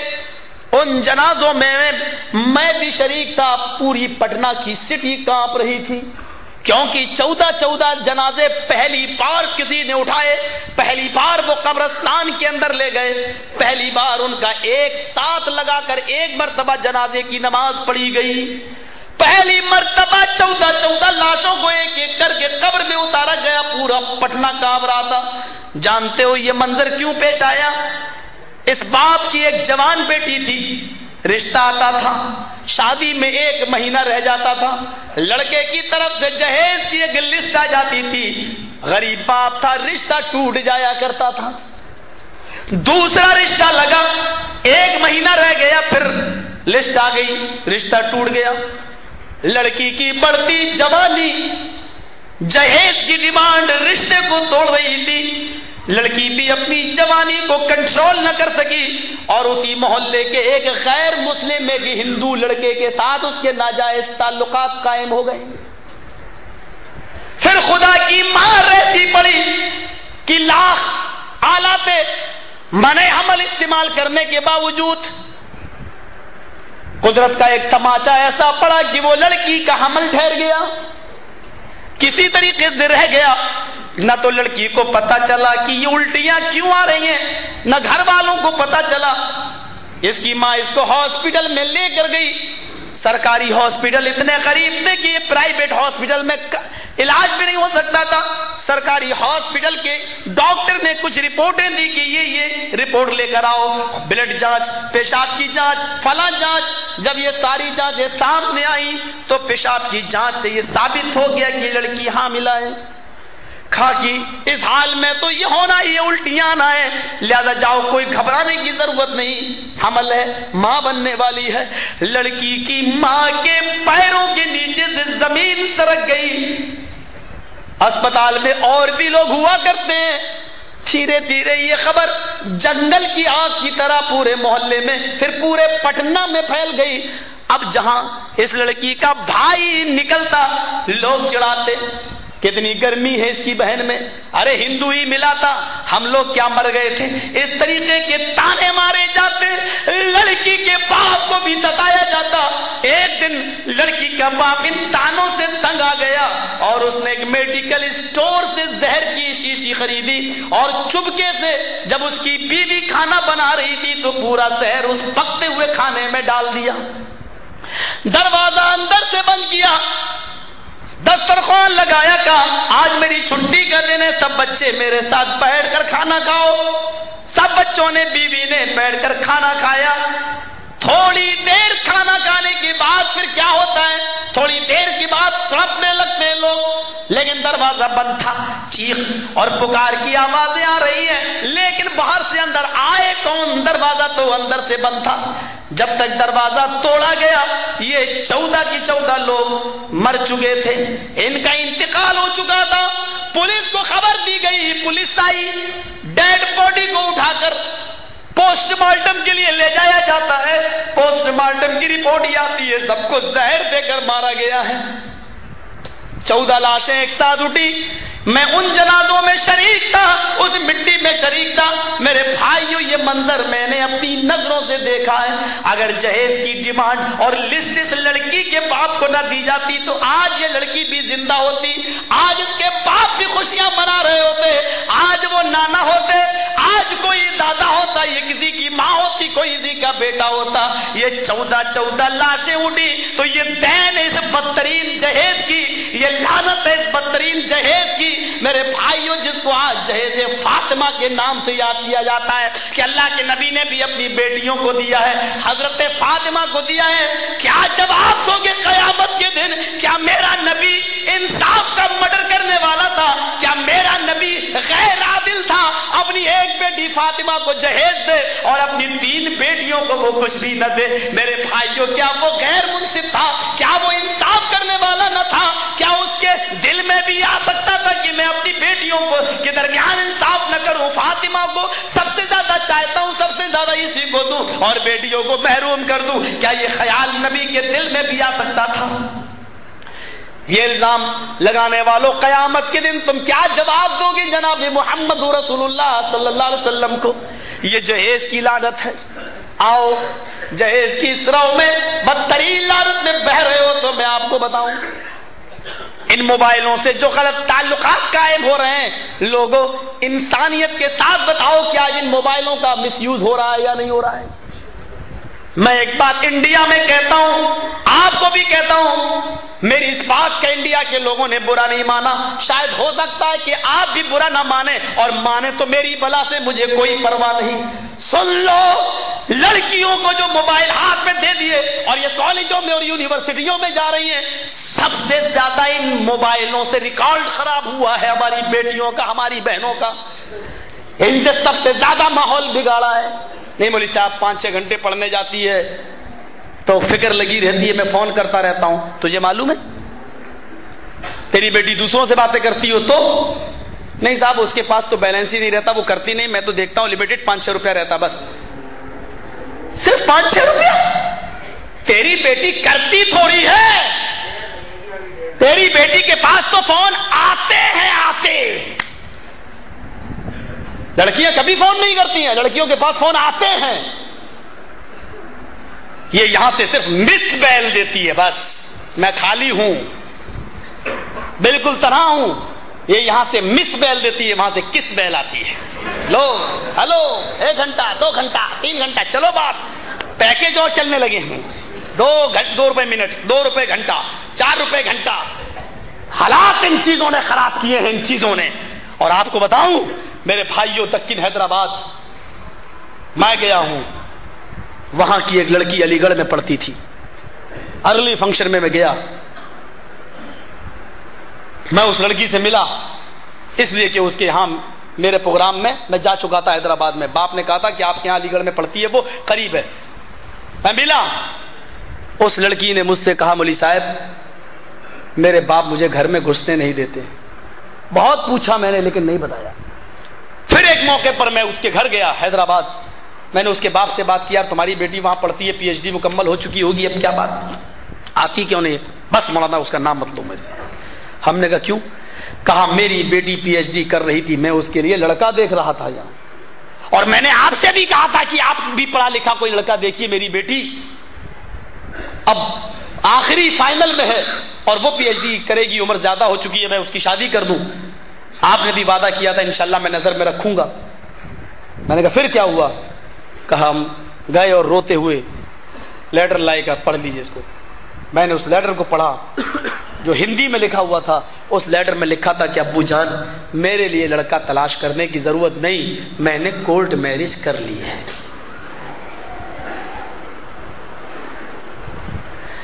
3 سال گزر گئے، 4 سال گزر گئے، اس لڑکی کی شادی میں ہوئی، اس لڑکا ہندو تھا۔ ایک موقع پر میرا پروگرام امرتسر میں ہوا، اشتہار لگے ہوئے تھے، اس لڑکی کو کسی طریقے سے پتا چل گیا کہ مولانا جرجی صاحب آ رہے ہیں، اس نے مجھے فون پہ بات کی۔ اس وقت میرے گھر میں وہ فون رکھا ہوا تھا جو ڈبے کی شکل میں لینڈ لائن، میں نے کہا میں تم سے نہیں مل سکتا۔ اس نے مجھ سے کہا یہ میرے گھر کا نمبر ہے، مولانا آپ کو اللہ کا واسطہ 10 منٹ کے لیے آپ مجھ سے مل لیجیے، لیکن میرے گھر نہ آئیے، میں تنہائی میں آپ سے ملنا چاہتی ہوں، میں اپنے درد بھری ایک داستان آپ کو سنانا چاہتی ہوں۔ بہرحال میں نے اپنے جماعت کے لوگوں سے، ان اہل حدیثوں سے مشورہ کیا کہ ایسی ایسی بات ہے۔ ان لوگوں نے کہا بہت اچھی بات، اگر ہندو لڑکا ہے اور لڑکی مسلمان ہے اور وہ آنا چاہتی ہے، کچھ بات کرنا چاہتی ہے تو شوق سے، میں نے کہا فلاں کے گھر پہ آ جاؤ، ایڈریس اس کو دیا اور وہ بیچاری چلی آئی۔ کہتی مولوی صاحب کسی طریقے سے میرے باپ کو راضی کر لو، میرے باپ کو منا لو، میں لڑکا چھوڑنے کے لیے تیار ہوں۔ میں نے کہا وجہ کیا ہے؟ مولانا میں نے نکاح تو کر لیا جوانی کے جذبات میں، کہ لڑکا اس نے پہلے وعدے کیے تھے مجھ سے کہ میں تمہارے ساتھ ایسا کچھ نہیں ہونے دوں گا، تم اپنی نماز پڑھنا، روزے رکھنا، لیکن جب سے میں یہاں آئی ہوں نہ یہ مجھے نماز پڑھنے دیتا ہے نہ روزے رکھنے دیتا ہے۔ میرے کمرے میں اس نے گنیش کی مورتی بھی لگا رکھی ہے، پوجا کرتا اور مجھے بھی مجبور کرتا ہے۔ میں منع کرتی ہوں، چھپ چھپ کر کبھی میں روزے رکھ لیتی ہوں کہ نماز تو پڑھنے نہیں دیتا کہ میں روزے رکھوں۔ رمضان کا مہینہ آتا ہے تو یہ آزماتا ہے کہ دیکھیں یہ روزے سے ہے یا نہیں، تو یہ دن میں بھی مجھ سے ہم بستری کرتا ہے، دن میں بھی مجھ سے ملاقات کرتا ہے۔ میری آئے مولانا مجھے صرف اس بات کی فکر ہو رہی ہے، صبح کا بھولا شام کو گھر آ جائے، بھولا ہوا نہیں کہتے، مجھے اس بات کی فکر ہو رہی ہے کہ کہیں اس کے گھر میں مجھے موت نہ آ جائے، 2 گج زمین بھی مجھے دفن ہونے کے لیے نہیں ملے گی، اور مجھے ان ہندوؤں نے اپنی آستھا اور عقیدے کے مطابق لکڑیاں جلائیں گے اور میری چتا جلا دیں گے، میری لاش جلا دیں گے۔ میں مرنا چاہتی ہوں تو اسلام پر، ایمان پر اور دفن ہونا چاہتی ہوں تو میں قبرستان کے اندر میں اپنے باپ سے معافی مانگنے کے لیے تیار ہوں، لیکن میرا باپ اپنی جیت زندگی میں میری شکل دیکھنے کے لیے تیار نہیں۔ میں نے 10 بندے تیار کیے امرتسر سے، اس میں 2-4 مولانا بھی تھے، میں نے ٹکٹ بنوایا، ان کو لے کر پہنچا۔ 3 دن لگے لڑکی کے باپ کو منانے میں، لیکن الحمدللہ کامیابی مجھے ملی۔ لڑکی کے باپ کو سمجھا لے گئے، حیدرآباد کے لوگوں کو بھی میں نے سمجھایا، ان کو بھی بلایا اور پوری باتیں بتائی۔ میں نے کہا پھر کیا چاہتے ہو کہ آپ کی بیٹی جہنمی بن جائے؟ آ جانے دو اس کو، نکاح ہی نہیں، جب ہندو لڑکے کے ساتھ کورٹ میرج نہیں تو طلاق کی ضرورت بھی نہیں۔ آپ اس سے کہیے کہ اس کو بلا لیجیے اور جہاں آپ چاہیں گے اس کا رشتہ کرا دیجیے، یہ زندگی اس کے ساتھ جو گزر رہی ہے وہ بہت گھٹ رہی ہے۔ بہرحال لڑکی کے باپ تیار ہوئے اور پھر ایک پلاننگ کے تحت اس لڑکی کو باہر نکالا گیا اس کے گھر سے اور ٹرین پہ بٹھا کر لایا گیا۔ اس لڑکی نے وہاں آنے کے بعد کورٹ میں یہ بیان دے دیا، اس میں لڑکے نے، ہندو لڑکے نے ہم لوگوں کے خلاف کیس دائر کیا، لڑکی نے بیان دیا اپنی مرضی سے شادی کی ہے، اب یہ مجھے نہ نماز پڑھنے دیتا نہ روزہ رکھنے دیتا ہے، میں اس کے ساتھ رہنا نہیں چاہتی ہوں۔ لڑکی کے بیان کے مطابق طلاق نامہ کورٹ سے بھی مل گیا۔ یہ لڑکی الحمدللہ آج 3 بچوں کی ماں ہے، نمازی ہے، روزدار ہے اور الحمدللہ یہ عربی مدرسے میں بھی پڑھنے لگی ہے۔ حیدرآباد کے اندر جامعۃ الصالحات کے نام سے ایک مدرسہ ہے، اتنی بڑی عمر ہے لیکن اس کے باوجود بھی اس نے دینی تعلیم حاصل کی ہے، اور آج یہی لڑکی جو PhD کرنے کے باوجود بھی عالمہ بنی ہے، آج یہ لڑکی دین کی مبلغہ بھی بن گئی ہے، معلمہ بھی بن گئی ہے۔ میں یہ کہنا چاہتا ہوں آپ سے کہ غلطیاں سب سے ہو جاتی ہیں، لیکن جان بوجھ کر غلطی کرانا، اپنی بیٹیوں کو موبائل دینا، یہ میرے بھائیوں وہ دور ہے آپ نہیں سمجھتے ہو۔ اس دور کی جو پیشین گوئیاں جناب محمد رسول اللہ نے کی تھی وہ آج حرف حرف صادق آ رہی ہیں۔ سب سے زیادہ مزاج اور ماحول اسی سے خراب ہو رہا ہے، اسی سے۔ اس واقعے کو یاد کرو کہ کلکتہ کی وہ لڑکی جس کے رشتے بار بار جہیز کی ڈیمانڈ کی وجہ سے ٹوٹتے جا رہے تھے، ایک دن حیدرآباد کا ایک لڑکا بغیر جہیز کے شادی کر کے لے آیا. 5 دن اس نے حیدرآباد میں اپنے ساتھ رکھا اور پھر 5 دن کے بعد حیدرآباد کی ایک بہت بڑی 5 اسٹار ہوٹل میں 20,000 روپے میں نیلام کر دیا، بیچ دیا. یہ لڑکی جس نے کبھی غیر مرد کا چہرہ بھی نہیں دیکھا تھا، آج یہ کسٹمر اس کو اپنے بستر پہ اپنے نیچے لانے لگے، درندے بن گئے، اس کی عزت و آبرو سے کھیلنے لگے اور یہ چیختی رہی، چلاتی رہی. ایک مسلمان بھی آیا، وہ بھی اس کے جسم کا سوداگر تھا، لیکن نہ جانے اس لڑکی کے آنسوؤں سے اس کے دل میں کیسا رحم آ گیا. اللہ یہ اسباب نکالتا ہے. بہرحال اس لڑکی کی اس نے درد بھری داستان سنی. لڑکی نے لیٹر لکھا اور کہا یہ میرے گھر تک پہنچا دینا، پڑھنا نہیں. وہ کہنے لگا کہ انسانیت کا ایک دوسری شکل بھی ہوتی ہے، ہر انسان درندہ بن کر تمہارے پاس نہیں آتا ہے، انسان کا ایک روپ بھائی بھی ہوتا ہے. میری بہن، آج کے بعد تم میری بہن، میں تمہارا بھائی ہوں. اس نے لیٹر لیا، چل دیا. کہا کہ تم میں نکالوں؟ کہا نہیں، پہلے یہ لیٹر دے دو. لہذا وہ لیٹر لے کر گیا.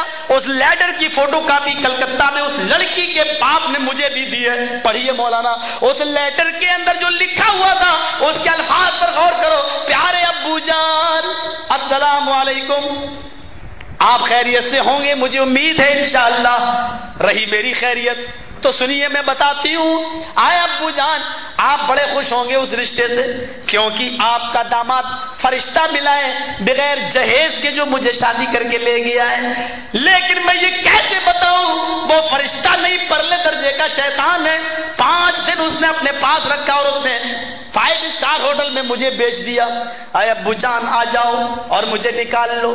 پھر کہتی ہے نہیں، اس ہوٹل کے مالک کے بہت وسیع تعلقات ہے، آپ کو لمبا کیس لڑنا پڑے گا. اور آئے ابو جان، اس کیس میں لڑتے لڑتے آپ کا یہ اپنا گھر بھی بک جائے گا، یہ گھر بھی نیلام ہو جائے گا، تب جا کر کے آپ مجھے چھڑا بھی پائیں گے.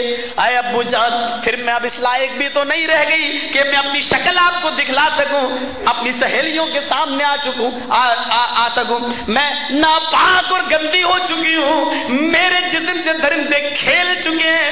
ہے ابو جان، صبح کا سورج نکلنے سے پہلے میں نے یہ فیصلہ کر لیا ہے، یہ جانتے ہوئے بھی کہ خودکشی حرام ہے، لیکن اس ناپاک زندگی سے میرا مر جانا پھر بھی بہتر ہے.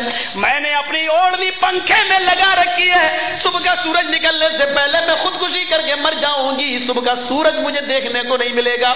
یہ لیٹر میں صرف اس لیے لکھ رہی ہوں کیونکہ میں اپنی ایک چھوٹی سی بہن فاطمہ جو 4 سال کی ہے چھوڑ کے آئی ہوں. چھوٹی سی تھی فاطمہ اس کی بہن، میں اپنی چھوٹی سی بہن فاطمہ کو چھوڑ کے آئی ہوں. میں یہ تم کو بتانا نہیں چاہتی تھی اپنی موت کے بارے میں کہ آپ کو صدمہ پہنچے گا، لیکن یہ لیٹر میں صرف اپنی بہن کی وجہ سے لکھ رہی ہوں.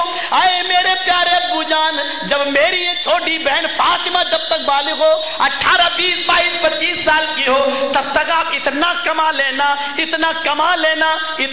لینا. آگے کے الفاظ پر غور کرو جو اس نے لکھے ہیں، میرے نہیں ہیں، اس لڑکی کے ہیں جو خودکشی کر کے مر گئی، اس کے ہے. آئے ابو، اتنا کما لینا کہ میری بہن کا جب رشتہ کرو تو جو کتا جتنی ہڈیاں مانگے اس کے سامنے اتنی ہڈیاں پھینک دینا. ان الفاظوں پر غور کرو کہ جو کتا جتنی ہڈیاں مانگے اس کتے کے سامنے اتنی ہڈیاں پھینک دینا، تاکہ میری بہن کو وہ دن نہ دیکھنا پڑے جو مجھے دیکھنا پڑ رہے ہیں. آخر میں آپ کی بیٹی جو آپ کی فرما بردار نہ بن سکی، جمیلہ، یہ لکھا. اور اس کے بعد پھر اس لڑکی کی صرف ڈیڈ باڈی اس باپ کے پاس پہنچتی ہے. کتنی جانیں لی جائیں گی اس جہیز کی وجہ سے. میں سمجھ رہا ہوں کہ آپ کا وقت، لیکن ایک واقعہ میں اور سناؤں گا اس جہیز کے تعلق سے. میر تقی میر کا بہت بڑا شاعر تھا اور اس کی شاعری ایک موقع پر رک جاتی ہے. جہیز کی ڈیمانڈ، ایک لڑکی، اکلوتی لڑکی، کہا کہ اس لڑکے سے ہی شادی کروں گا. جہیز کی ڈیمانڈ آ گئی. لڑکی نے کہا ابو اتنا لمبا چوڑا جہیز نہیں، میں نے شادی کروں گی اس کے ساتھ. باپ نے اپنا گھر گروی رکھ دیا، بینک سے لون لے لیا، پیسہ کاغذ گھر کے بینک میں دے دیے، بینک سے پیسہ لے لیا، دکان بیچ دی. باپ کی دکان بک گئی لیکن جہیز پورا نہیں ہو سکا، پھر گھر کو بھی گروی رکھ دیا لیکن جہیز پورا نہیں ہو سکا، بہرحال قرض لیا اور کسی طریقے سے شادی کر دی۔ لڑکی منع کرتی رہی کہ اس درندے سے شادی نہ کرو جس کو آپ کی مال سے محبت ہے، بیٹی سے نہیں۔ کہا بیٹی اس گھر میں تم خوش رہو گی، اکیلی تو بیٹی ہو، مجھے کرنا کیا ہے، شادی کر لو۔ باپ نے زبردستی اسی جگہ شادی کر دی کیونکہ لڑکا بہت فنکار تھا اور بہت اسمارٹ تھا اور وہ لڑکی کو آرام سے رکھ سکتا تھا۔ باپ نے یہ چیز تو دیکھی، بہرحال رخصتی کر دی۔ بیٹی اپنے باپ کے گلے سے چپک گئی، رخصتی کے موقع پر رو رہی ہے۔ لوگ سمجھ رہے ہیں کہ اس لیے رو رہی ہے کہ رخصتی کے موقع پر ہر لڑکی روتی ہے، لیکن یہ معاملہ تو دوسرا ہے۔ وہ یہ سوچ کر رو رہی ہے کہ ابو یہ بینک کا قرض کیسے ادا کرو گے، یہ دکان جو بیچ دی ہے اور لوگوں کا قرض کیسے ادا کرو گے؟ اے ابو جان اتنا لمبا چوڑا قرض آپ نے اپنے سر پہ رکھ لیا میری محبت کی خاطر، میری جوانی آپ کے اوپر کتنی مصیبت بن گئی ہے۔ کہا بیٹی گھبرانے کی ضرورت نہیں، تیرا باپ سب ادا کر دے گا۔ یہ لڑکی غم کا ایک طوفان لے کر ماروتی گاڑی میں بیٹھتی ہے، ودا ہوتی ہے، رخصت ہوتی ہے، پھول اور مالائیں پڑی ہوئی ہیں اس گاڑی کے اندر، 2 گھنٹے کے اندر سسرال پہنچتی ہے۔ رات کے 10 بجے ودا ہوتی ہے، 12 بجے سسرال پہنچتی ہے۔ 1 گھنٹے تک اس محلے کی علاقے کی لڑکیاں نشانے ستم بناتی رہی۔ رات کے 2 بجے کمرہ خالی کر دیا گیا۔ شوہر اپنی بیوی کے پاس جاتا ہے، سلام کرتا ہے، لیکن اس کی بیوی میر تقی میر کی بیٹی جواب نہیں دیتی۔ وہ چارپائی پر بیٹھا، میر تقی میر کی بیٹی کہتی ہے نیچے سو جاؤ۔ کہا کیا بات ہے؟ کہا تم کو میرے مال سے محبت ہے، جاؤ مال نیچے رکھا ہوا ہے، شوق سے اس کے ساتھ سو جاؤ، اسی کو چومو چاٹو، جو کرنا اسی کے ساتھ کرو، میں تمہاری کون ہوں؟ کہا میری پیاری بیوی آج کی رات حجتوں کی رات نہیں، بحث کی رات نہیں ہوتی، آج کی رات وہ رات ہے جس کی ہر نوجوان لڑکے لڑکی کو انتظار ہوتا ہے۔ آج کی رات تو بحث و مباحثے میں مت گزارو۔ اس نے سر سے اوڑھنی اتاری اور اس کو ہاتھ پکڑ کے اپنے ساتھ اپنی باہوں میں لینا چاہا۔ لڑکی دردناک چیخ مارتی ہے، ہٹ جاؤ میرے قریب سے، ہٹ جاؤ، دور ہو جاؤ میرے جسم سے۔ اتنا کہا اور اس لڑکی کو چکر آئے، غشی آئی، زمین کے اوپر گری، بے ہوش ہوئی، اور جیسے ہی گری ویسے اس کی روح قبض سے عنصری سے پرواز ہو گئی، مر گئی۔ خبر جنگل میں آگ کی طرح پھیلی، محلے میں یہ خبر پہنچانا ضروری تھا میر تقی میر کو بھی کہ تمہاری بیٹی کا انتقال ہو گیا۔ ایک قاصد بھیجا گیا گاڑی بک کر کے، وہ گیا، دروازہ کھٹکھٹایا، میر تقی میر کی بیوی نکلی۔ کیا بات؟ کہا آپ کے ہسبینڈ کہاں ہیں، شوہر کہاں ہیں؟ نماز پڑھنے گئے ہیں۔ وہ مسجد کی طرف بھاگا، سلام پھیرا جا رہا تھا، السلام علیکم ورحمت اللہ، السلام علیکم ورحمت اللہ۔ میر تقی میر ابھی دعا ہی مانگ رہے تھے، چہرے پہ انہوں نے ہاتھ پھیرا، اس لیے کہ وہ مسلکن اہل حدیث نہیں تھے میرے بھائیوں۔ انہوں نے دعا مانگی، چہرے پہ ہاتھ پھیرا، مسجد سے باہر نکلے۔ قاصد نے کہا چلیے آپ کو اور آپ کی بیوی دونوں کو چلنا ہوگا۔ کہا کیوں؟ فرمایا تمہاری بیٹی اب اس دنیا میں نہیں رہی، اس کا انتقال ہو گیا، اٹیک پڑ گیا۔ میر تقی میر نے سینے پہ ہاتھ رکھا، فرمایا قاصد ہوش میں تو ہو؟ فرمایا میں بالکل ہوش میں ہوں، میری بیٹی آپ کی بیٹی مر گئی۔ کہا میری بیٹی مری نہیں، میری بیٹی کو میرے داماد کی جہیز کی لسٹ کے صدمے نے مار ڈالا، میری بیٹی کو جہیز کے بوجھ نے مار ڈالا۔ اپنی بیوی کو خوشامد کرتا ہے، مناتا ہے، بیوی ہے کہ روتی روتے حال سے بے حال ہو گئی، بیچاری پریشان ہے، لیکن سمجھاتا ہے اور اس کو لے کے آتا ہے، گاڑی میں بیٹھتا ہے، بیوی سے کہتا ہے تم بیٹی کے گھر کے اندر جاؤ، سسرال کے اندر جاؤ، میں باہر ہوں، لوگ بیٹھے ہوئے ہیں باہر، چادر بچھی ہوئی ہے۔ فرمایا کہ تم لوگ یہاں کیوں بیٹھے ہو؟ دیکھیے ہوش و حواس کام نہیں کر رہا ہے۔ میر تقی میر کہتے تم لوگ یہاں کیوں بیٹھے ہو؟ آپ کی بیٹی کا انتقال ہو گیا، میری بیٹی دکھائی نہیں دے رہی ہے، کہاں ہے؟ کہا تھوڑی دیر صبر کرو، ابھی نکلتی ہے، اس کو غسل دیا جا رہا ہے، ابھی اس کو قبرستان کی طرف لے کے جایا جائے گا۔ میر تقی میر ہاتھ باندھے بیٹھے ہیں، تھوڑی دیر کے بعد چارپائی باہر نکلی، سفید کفن پا ہوا تھا، ایک شخص سویا ہوا تھا، ایک لڑکی کی لاش تھی اور اس کے اوپر سفید کفن تھا۔ میر تقی میر ہنسنے لگے. لوگوں نے کہا یہی تمہاری بیٹی ہے؟ کیا بات کرتے ہو, یہ میری بیٹی ہے. میں نے تو لال رنگ کی ساڑی میں رخصت کیا تھا, میں نے تو لال رنگ کے جوڑے میں رخصت کیا تھا, یہ میری بیٹی کیسے ہو سکتی ہے؟ یقین نہیں آتا. میر تقی میر صبر کرو, میں جانتا ہوں کہ تم ہوش میں نہیں ہو. میر تقی میر ذرا اپنی بیٹی کا آخری دیدار کر لو, چہرہ دیکھ لو.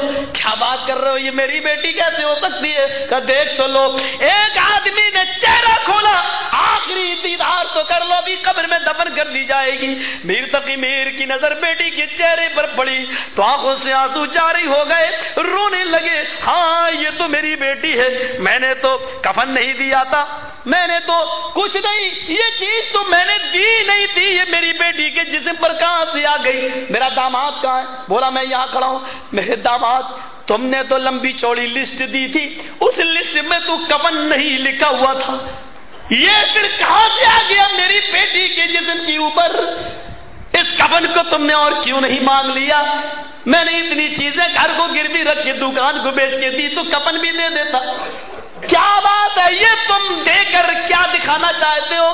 پھر اپنی بیٹی کے چہرے پر ہاتھ رکھ کر کہا, اور یہ دردناک شعر پڑھے اور کہا آج کے بعد میری شاعری ختم, یہ میری زندگی کا آخری شعر ہے. اور میر تقی میر یہ شعر پڑھتا ہے, اب آیا ہے خیال آرام جائز نام مرادی میں, اب آیا ہے خیال آرام جائز نام مرادی میں, کفن دینا تجھے بھولا تھا میں اسباب شادی میں. اور میری بیٹی یہ ایک چیز کی ضرورت تھی کفن, جو میں بھول گیا. آئے میری بیٹی, کاش تیرے شوہر نے یہ بھی مانگ لیا ہوتا. آئے میرے داماد, ساری چیزیں تو رکھے اور کفن میری بیٹی کو دے, مجھ سے یہ لے اور تو کفن دے. میری بیٹی تیرے دیے ہوئے کفن میں دفن نہیں ہوگی. اتارو یہ کفن. اپنی چادر اتارتا ہے, اپنی بیٹی کے جسم کو چھپاتا ہے اور کفن اتار کے پھینک دیتا ہے. تو روح لینے والا, جان لینے والا, میری بیٹی کو کفن دے کر کیا جتانا چاہتا ہے؟ میری بیٹی تیرے قبرستان میں دفن نہیں ہوگی, میرے قبرستان میں دفن ہوگی. اور اپنی بیٹی کو لایا, لوگوں نے روکا, نہیں رک جاؤ, ایسا نہ کرو, یہ اچھی بات نہیں. آج میر تقی میر مضبوط ہو گیا, کہنے لگا خاموش رہو محلے والوں, خاموش رہو شہر والوں. اس وقت تم مر گئے تھے, آج سمجھا رہے ہو مجھے, اس وقت مر گئے تھے جب یہ لمبی چوڑی جہیز کی لسٹ دے رہا تھا. تب تم نے نہیں کہا تھا کہ اتنا لمبا چوڑا جہیز نہ مانگو. میر تقی میر کہاں سے دے گا؟ اس وقت تم نے اس کو نہیں سمجھایا. آج میں اپنی بیٹی کو اپنے قبرستان میں لے کے جا رہا ہوں تو تم مجھے روک رہے ہو. جان نہیں مانتا, نہ تیری, نہ میں اپنے داماد کی, نہ تمہاری, جاؤ کسی کی نہیں مانتا. اپنی بیٹی کو لایا اور اپنے قبرستان کے اندر دفن کر دیتا ہے. ابھی بھی آنکھیں نہیں کھل رہی ہے, یہ کون ختم کرے گا؟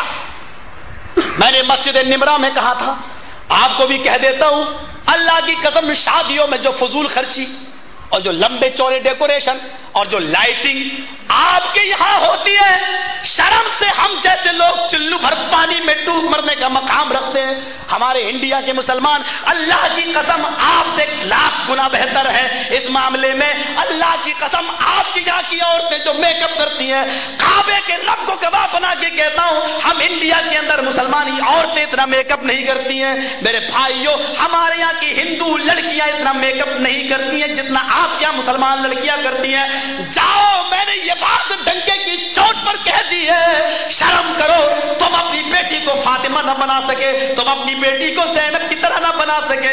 وہ فاطمہ تھی, ایک ہمارا پردہ ہے. فاطمہ کہہ رہی ہے, اے میرے شوہر, جب میرا انتقال ہو جائے تو مجھے رات میں لے جانا دفن کرنے کے لیے, دن کے اجالے میں نہیں. عشاء کے بعد میری لاش کو لے جانا, دن میں نہیں. اور حضرت علی کہتے تم میری بیوی ہی نہیں, محمد رسول اللہ کی بیٹی بھی ہو, تمہاری یہ خواہش پوری کروں گا, لیکن یہ تو بتاؤ کہ دن میں کیوں نہ دفن کروں, رات میں کیوں دفن کروں؟ فرمایا علی, علی نام لے رہی ہیں اپنے شوہر کا, یا تو نام لینے سے نکاح ٹوٹتے ہیں ہمارے بھائیوں کے. فرمایا علی, میں چاہتی ہوں کہ جب میرا انتقال ہو جائے اور مجھے کفن پہنایا جائے تو رات کے اندھیرے میں میرے جنازے کو نکالا جائے. میں محمد کی بیٹی ہوں, نہیں چاہتی ہوں کہ میرے مردہ جسم پر پڑے ہوئے کفن پر بھی کسی غیر مرد کی نظر پڑے. میرے مردہ جسم پر پڑے ہوئے کفن پر بھی کسی غیر مرد کی نظر پڑے. کفن پر بھی یہاں تو برقعے ایسے چلتے ہیں کہ 60 سال کی بڑھیا پہن لے اور چل دے تو لوگ کہیں کہ برقع اتنا خوبصورت ہے تو برقعے والی کیسی ہوگی. یہاں برقعے ایسے چلتے ہیں ڈسکو. ہمارے انڈیا میں آؤ ایک چلتا ڈسکو برقع. ڈسکو برقع جانتے ہو؟ سب چھپا آنکھیں کھلی ہیں. یہ ڈاکو برقع, نگاہوں سے ڈاکہ مارا جاتا ہے. ایک ہوتا ہے وہ ڈسکو برقع, ادھر بھی پھول ادھر بھی پھول. پتہ نہیں وہ سینے کی جگہ پر پھول کیوں بنائے جاتے ہیں, کیا دکھانا چاہتی ہے, کیا بتانا چاہتی ہے.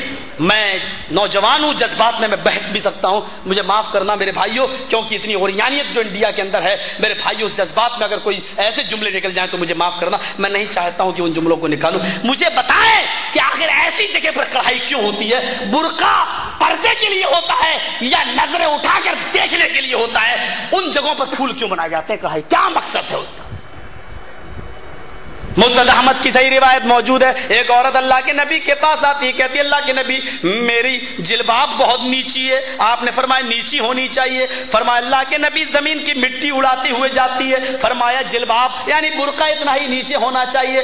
کہا اللہ کے نبی ہم مسجد میں نماز پڑھنے جاتے ہیں اتنی نیچی چادر پہن کر. فرمایا کہ چادر اتنی نیچی ہونی چاہیے کہ ٹخنے وغیرہ ڈھک جائیں, زمین کی مٹی اڑتی ہوئی جائے. فرمایا اللہ کے نبی کبھی کبھی راستے میں گندگی پڑی ہوئی ہوتی ہے, پیشاب اور پائخانہ پڑا ہوا ہوتا ہے.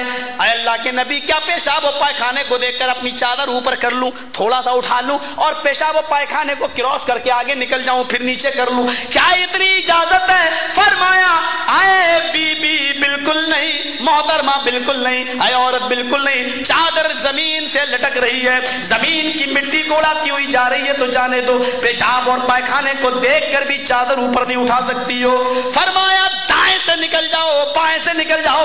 کہنے لگی دائیں بھی مرد ہوتے ہیں بائیں بھی پرائے مرد ہوتے ہیں, پھر میں کیا کروں؟ اس گندگی کی اوپر سے نکلنا ضروری ہوتا ہے. چادر اٹھانے کی اجازت نہیں ہے.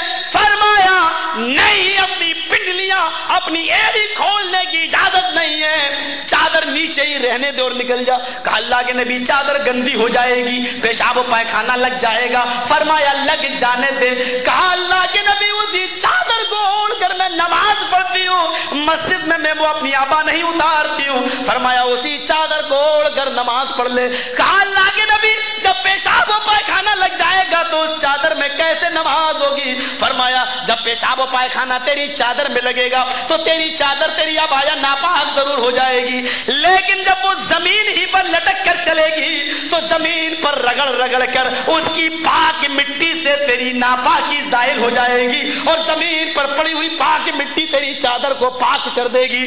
یہ ہے ناپاکی کو دیکھ کر بھی ایڑیاں کھولنے کی اجازت نہیں ہے, پنڈلیاں کھولنے کی بھی اجازت نہیں ہے. پیشاب و پائخانہ پڑا ہے, اس کے باوجود بھی ابایا کو اوپر اٹھانے کی اجازت نہیں ہے. میرے بھائیوں کون سا پردہ پاکستان کی سرزمین پر دیکھ رہے ہیں؟ یہ محمد رسول اللہ کا پردہ تو نہیں ہے, یہ اسلامی پردہ تو نہیں ہے. معاشرے کے اندر اور کون کون سی چیزیں ہیں میرے بھائیوں؟ ایک زخم ہو تو اس کو بھروں, یہاں تو جہاں بھی اس طرح اٹھا کر آپریشن کرنا چاہو تو جسم کا ہر عضو پکارتا ہے کہ میں بیمار ہوں, میں بیمار ہوں, میں بیمار ہوں. میرے بھائیوں آج بیماریاں اس حد تک پہنچ چکی ہیں کہ اب اس قوم کے اندر سے حیا اور بقا کی امید رکھنا اب تو بیکار ہے, کیونکہ ہم اس تحلیل پر پہنچ چکے ہیں. میرے بھائیوں روح ہمارے اندر سے نکل چکی ہے, اسلام کی روح نکل چکی ہے.